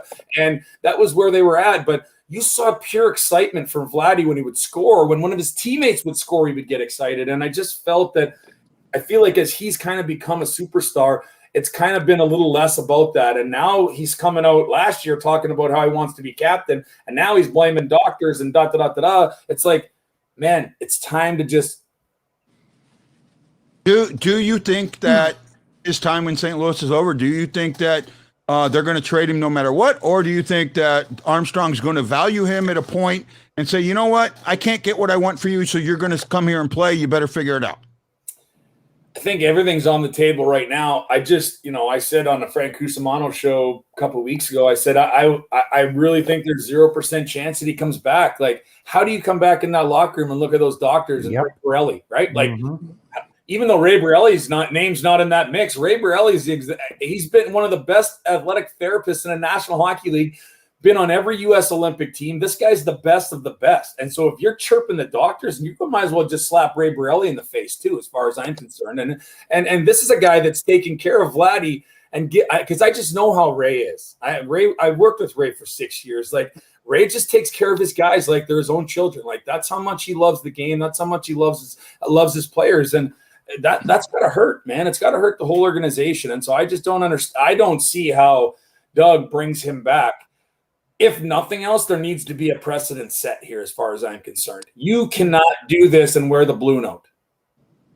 And that's fair. But at the same time, do you just give him away for a 6th-round draft pick? Well, so for me, what I really would like to see the Blues do, and there's probably going to be a lot of haters out there, but at the end of the day, that's okay. I really don't care. But I really think that the Blues need to kind of write the 2021-22 season off when it comes to looking for value from Vladimir Tarasenko. I would go and try and find a suitor that would take him and take all of the salary so that they had to pay none. That's speaking, and I don't know what's going on at that draft. Is that draft tonight? Yeah, it's over. They took Dunn. They took Dunn. So you got to take a look at what is in the future with this thing, right? He's got 2 years left on a contract, and I would have a detailed contract that's lined out that says, here, you're going to take Vladimir Tarasenko, you're going to take his whole salary, and then depending on what happens over the next 2 years is what the St. Louis Blues compensation is going to be. If he's a dud, you don't get nothing, or you get a late round draft pick. If he goes and scores 2 more seasons at 30, well, then you get a 1st-round pick or 2 second-round picks or a 2nd and 3rd. I don't know what the market is on that kind of thing. Future consideration. You're saying trading future considerations deal if the Blues want to be able to get rid of that whole salary, I think, because I don't think someone's going to give them something and take that on with all the risk that's around what's going on. Well, also the Blues have to do something because, like you said, you can't go in that locker room night out and night out, and every day and night out, and every player knows what you said. Every player in there knows what you said. And if he's not traded and something's not done about it, other players are going to start questioning Berube and Armstrong going, okay, he said all this stuff and nothing was done about it? Or worst case scenario, you get other guys starting to act like that. Right? I can put shifts off. I can chirp the captain. I can chirp the training staff and the doctors. And hey, it's no big deal. Hey, if Vladdy can do it, I can do it. And that's a bad omen to set in your organization. I'm telling you that right now. I've seen it happen. It's terrible. So what about this scenario? If nobody's going to take him and take that salary, why not put him on waivers, let him clear waivers because he probably will, and then put him down in the minors for a month or so? Again, everything's an option, but I think if you can, first, I think the first option is that, Doug Armstrong tries to sell the upside because there's an upside. Like, listen, you get a fresh cup of coffee, put a new creamer in it, and you put a new sweater on, and you got new teammates, and those teammates don't care what he said to the St. Louis Blues and the doctors. Hell, for all they know, it could be true, right? So there's something to be said about a fresh start. How many times have you seen hockey players, baseball players, football players? Scott Mellenby was at the kind of the teetering end of his career. We traded for him in 2001. He'd been in the league for 14, 15 years already. And he ended up playing another 4 years after that because he got a little bit of a rejuvenation. You know what I mean? So sometimes a change of scenery is good for you. And I think that's something that St. Louis Blues fans have to engage with because – telling you right now, if you're going to tell me right now you can have Landeskog or you can have Vladimir Tarasenko, like it's not even a close race. Okay, that's fair. Landeskog though, I don't know. I'm hearing Landeskog wants $10 million a year, and I don't think. To be honest, I don't think any player's worth $10 million a year, and I think they're doling out $10 million a year contracts like they're candy. Well, Guy, you know what? I look back at his seasons. He's played in the league for 10 years. But I'm discounting the 2 COVID seasons, and one of the seasons he only played, I think, 30 games or 18 games. He's got 399 points in those 7 full seasons. So he's averaging 54 points a year in those 7 seasons combined. That's not a $10 million player. I'm sorry. It's just not. There's very few guys in this league, in my mind at least, that garner $10 million a year. It would be nice to have Landeskog. I think he's a very good player. At 10 million, no. At 9 million, no. 7.5, maybe 8, maybe. But I just don't see it, Reed, at $9 or $10 million for 7 years, because I'm hearing he's wanting 6 or 7 years. Yeah, I think there's some other stuff that you got to look at when it comes to Landeskog. We can't just say, oh, you're only and this is something that I've been saying for years. We've got to get out of our minds that you have to be some type of high-end scorer in order to get paid a lot of money. Okay. There's a lot of things that make hockey teams successful on the ice, and it's not just big point guys. It's guys that lay down for shots. It's guys that have that extra effort. It's guys that are leaders. It's guys that have the ability to have the rest of their teammates look up to them. It's guys that win faceoffs. It's guys that don't care that maybe they're a center iceman, but the coach needs him to play left wing, so he doesn't have a chip on his shoulder and he's not a prick about it. And he just goes and does it because it's the best thing for the team, right? And I think that there's some money, right, that got spent on a guy like Vladdy because of the superstarism, right, that I would spend a little bit of extra money on a Landeskog, because now you get a guy like him and Ryan O'Reilly playing together. You get him to come in and kill penalties, which the St. Louis Blues have struggled kind of in the penalty killing department for the last couple of years anyways. He's an extraordinarily good defensive player. He can play anywhere. He'll play anywhere. So I just think that we get a little bit ahead of ourselves when it comes to what the value of a player is. The value of the player is the eyes of the beholder, right? The team that's signing him, the coaching staff that's looking at him, not necessarily whether or not he's Connor McDavid or he's McKinnon or whatever. Like those guys are anomalies, or the two best players in the league probably right now. So we can't really kind of compare it to that. Is $10 million, is $70 million for him, Landeskog, over 7 years a lot? Yeah, I probably wouldn't sign that contract either if I was Doug Armstrong, but I wouldn't balk at giving him 8 at all. Yeah, that's like I said, 7 or 8 would be good. If it was 8 and some bonuses to if he did some really crazy offensive statistics, okay, hey, listen, go earn it, bud. I don't care, And again, I'm not real super pervy with what's going on with all of the the ins and outs of salary cap and stuff like that. And I know the Blues are always challenged when it comes to that kind of thing. So they're going to have to look at that. But let's not get too ahead of ourselves on making sure that we're only paying guys big money that score goals, because we just saw that sometimes just being a great goal scorer and having a great shot doesn't make you the best player on the team, right? Yeah, and Reed, I just want to follow up. I mean, to that point, we paid Braden Shen a lot of money not to score goals last year. We gave him a long-term deal. So, I mean, you're right with these scores. It's a real tricky balance, and hopefully Shenner will bounce back. Everybody expects him to, but he disappeared. He disappeared for 18 games last year.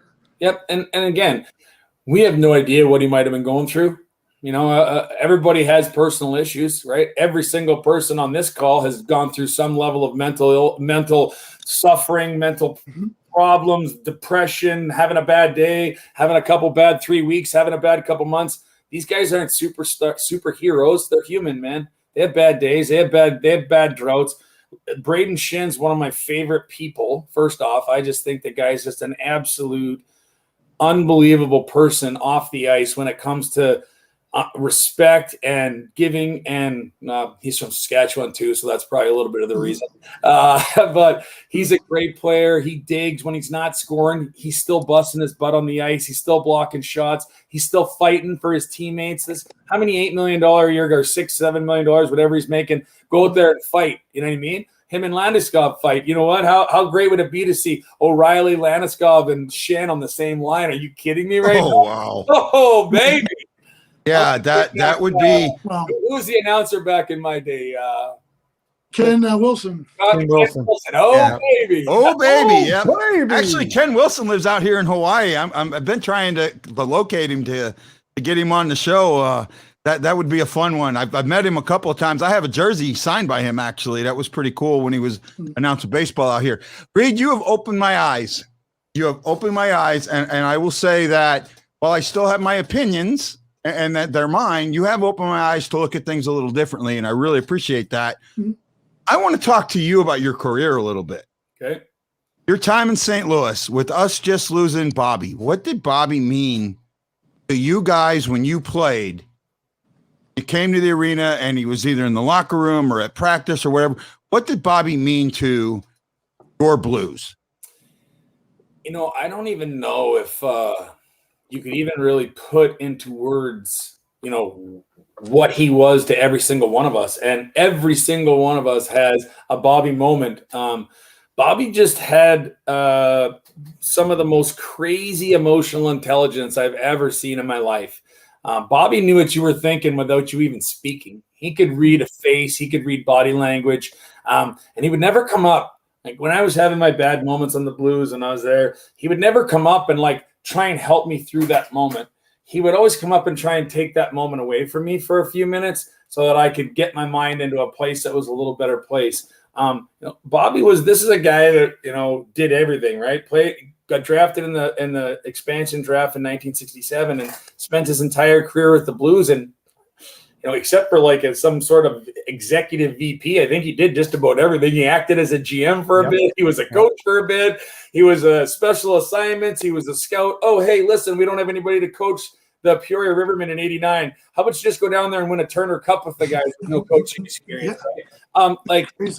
Bobby was just one of the best guys ever. Jokes and just it. And this will probably be what and we had lots of conversations and we had our time to celebrate his life. But the one thing that Bobby always did for us was just keep us together, always keeping us together, right? He was just our glue binder. And we all knew, I talked to Chaser about this, we all knew that Bobby was getting up there and there was going to be a coming time when we were going to have to face this. I think the toughest part for us was, we all expected him to have cancer and be in a hospital room, and we'd all be in there around him getting pictures and getting our chance to say goodbye, right, to a guy that has helped so many hockey players in his career. I got shivers just thinking about how many guys' lives and hearts that he's changed and touched in his life. And man, let's just take a step outside of the hockey players. Let's talk about the fans. Bobby Plager always had a puck, always had a marker, the little Bobby with the P with the little smiley face and the P and in the 5 or wherever it was. And, just so many great moments. And it just such an unbelievable human to understand what it was like to be as selfless as he was and make sure that he always led with love. Even when somebody wasn't leading their world to him with love, Bobby always responded with that. And it's one thing that I've kind of taken out of it all, and I try and be more like him every day because, he was such a good dude that it's a sad loss, but, he's up there playing hockey with the rest of the guys, and it's a sad time, but, we get to live in his memory, and we get to be more like him, and we get to make sure that we don't ever forget him. And I'm just glad they got an opportunity to retire his jersey before he passed. Yeah, that's huge. So, Reed, I don't remember off the top of my head. What years did you play for the Blues? My first year was 2000. My last year was 2006. Oh, so you went from the best of times to the worst of times. Yeah, after the 04-05 lockout that season, I ended up breaking my jaw, and I was out the entire season. I severed my jawbone completely in half. And then I spent the last probably 15, 20 games of that season in Peoria, and then I signed with the Blackhawks that summer. Yeah, well, I mean, that's you're just another one of those that did both of them. That is a typical hockey player. Oh, yeah, I just severed my jawbone. No big deal. I'm fine. It's no big deal. And I'm like, no big deal. I got a plate and 4 screws in my chin. It's not, wow. So of the guys you played with. I want to say something about Plager real quick. Yeah.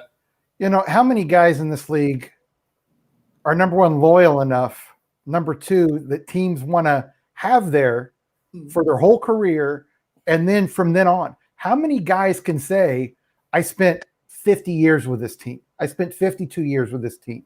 And the love for each entity there was back and forth. The city loved him. The team loved him. I remember as a kid, my dad worked for a company that had seats right behind the goal, and I got to see Michael Eut's first game, Federico's first game, Sutter's first game.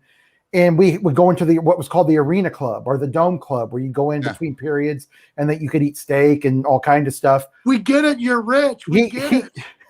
He would walk through there and stop and talk to people. And me being, I guess I was 7, 8, 9 years old, he would sit there and spend 5, 6 minutes with you. Even if you didn't say hello to him first, he would come up and start talking to you. And it was just like he made you feel comfortable and like he knew you for a long time.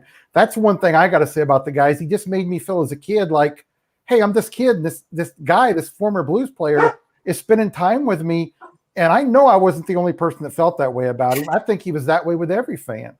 I think that the one thing that you can say on that is, the St. Louis Blues alumni is literally the catalyst. Like, we just had the All-Star game here, and we had the 20 chapter presidents of each team in, and they were just like, looked at our dressing room up at Centene, looked at our box that we have at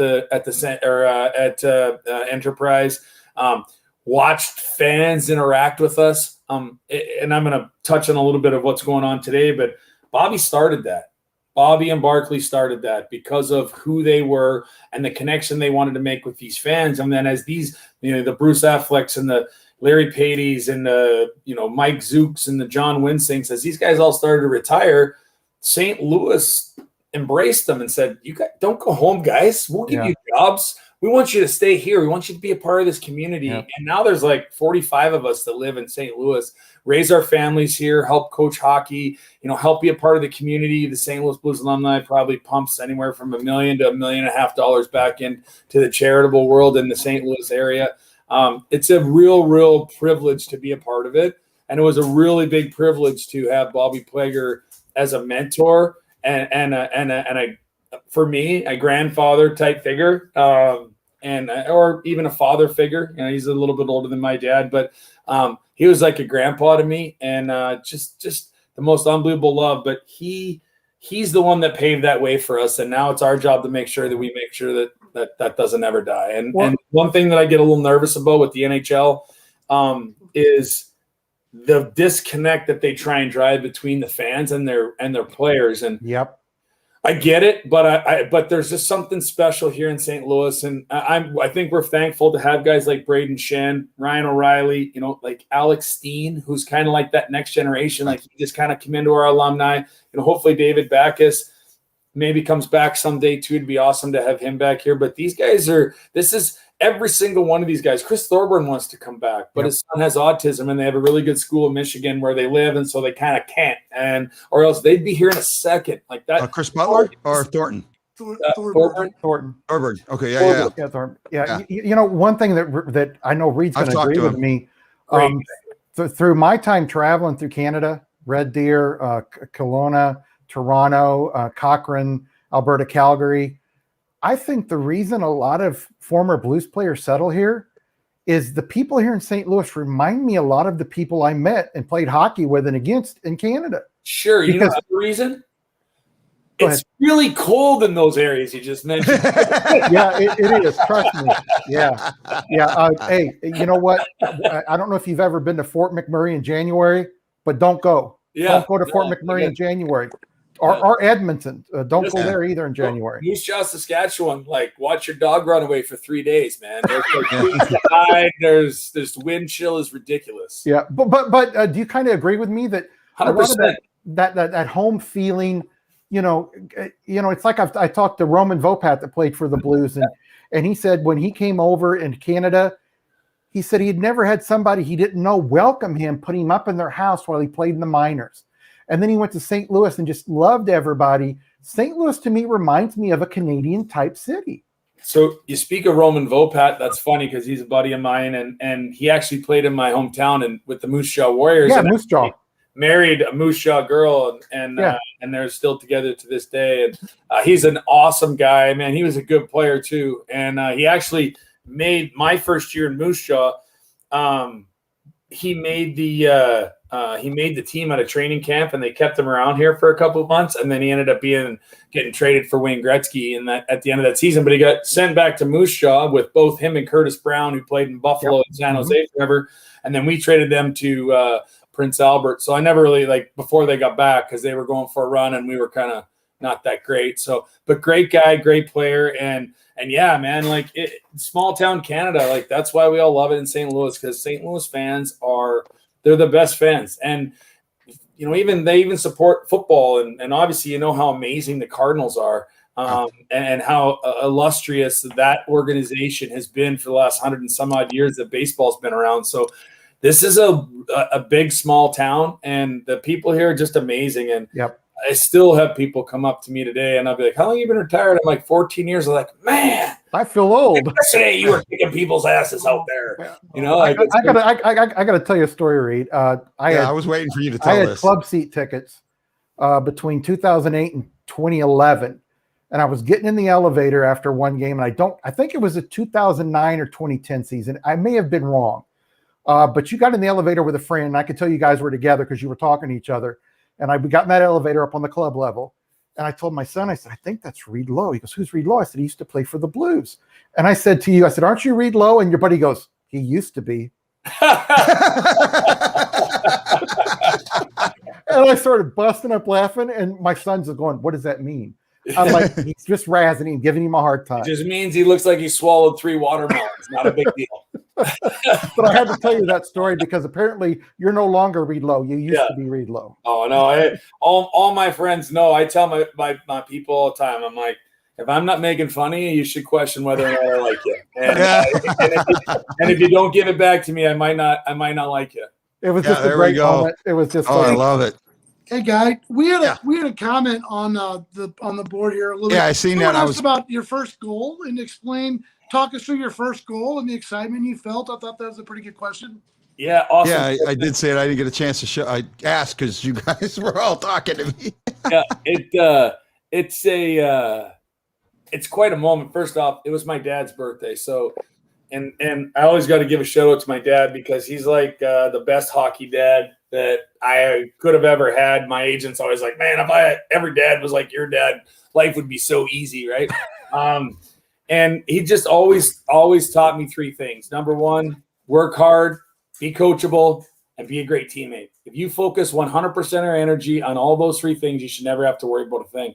And so I got to score my first goal on my dad's birthday against Patrick Waugh, who's one of the top 2 or 3 best goalies ever to play. But it was in the 3rd period, and I was getting ice time. Woo! And I was playing with Jamal Mayers and Tyson Nash, and Jammer was playing center, and Nash was on the left wing. I was on the right wing. And they were getting ready to change, and I just went to the far side of the blue line. Al McKinnon stepped out. We had 2-line passes. Then Al McKinnon stepped out, gave me a pass at the red line. I took a couple steps, took a slap shot in. Patrick Waugh grabbed it with his glove, went to set it down, and I just chased that, just went straight after him. And then I was just wanting them to play the puck to where we didn't have a big breakaway pass or something like that. And I was going to change on the way back. Well, he seen me coming. He stepped over the puck, and then I just kind of tucked in between them and just shot the puck in the net, and then went and knocked the net off its moorings. And just there, and they're like, woohoo, this just happened, Best experience I've ever had in my life. Scoring a goal in the NHL. That feeling, if you watch the video, I've got a big smile to begin with, but I didn't think that thing was ever going to go away. And, you just scored your first goal against Patrick Waugh, and I had an awesome fight that night with Scott Parker, and he beat the hell out of me all the time. But I had a great night that night, and it was just really cool, man. It was really cool. I got the puck. I gave it to my dad, and, it's just one of those moments that you never forget. I can almost emotionally transform back into how I was feeling then just sitting here right now. Okay, so I got to tell you this now. I've never had a full line in my interviews. I've interviewed Jamal. Now I've interviewed you. I need Tyson. Yeah. I need Tyson. So you got to work your magic for me. I'll do my best. Tyson's and awesome, get me. Tyson's I actually met him. I met him in 2000. After in the 2000-2001 season. At the beginning of the season, he did a signing at the Best Buy in Maryland Heights, Bridgeton area. And I was home from the Navy, and I met him then, and we sat down close, and he apologized to me for losing in the playoffs in the first round.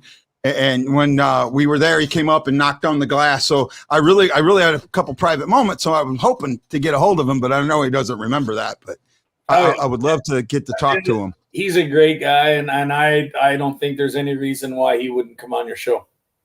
Just got to get somebody to talk to him for me, because all the messages I've sent him, he's ignored. I'll see if I can help you out. Oh, I appreciate that. Well, I can't wait to get to see you, Reed. I know we've taken a lot of your time today. Rob's got to bail on us, and I hope this isn't the only time you're on the show. No. Come on again, guys, and we'll keep talking. And I enjoy myself. I enjoy getting on here. I love talking the game of hockey. And so it's been fun. I had a blast with you guys as well. So we'll do it again here in a month or so. Great. Oh, no problem. So everyone, this is Guy, the Hawaii Blues fan. For my guest, the former Blue and the legend, Reed Lowe. The Drop Hockey Podcast, Lance to Scott, and the Stag down below. I'm Guy, the Hawaii Blues fan, saying aloha, mahalo, and we know we're all bleeding blue with you, and I can't wait to see you tomorrow when it is Knights and Bulldogs. Aloha!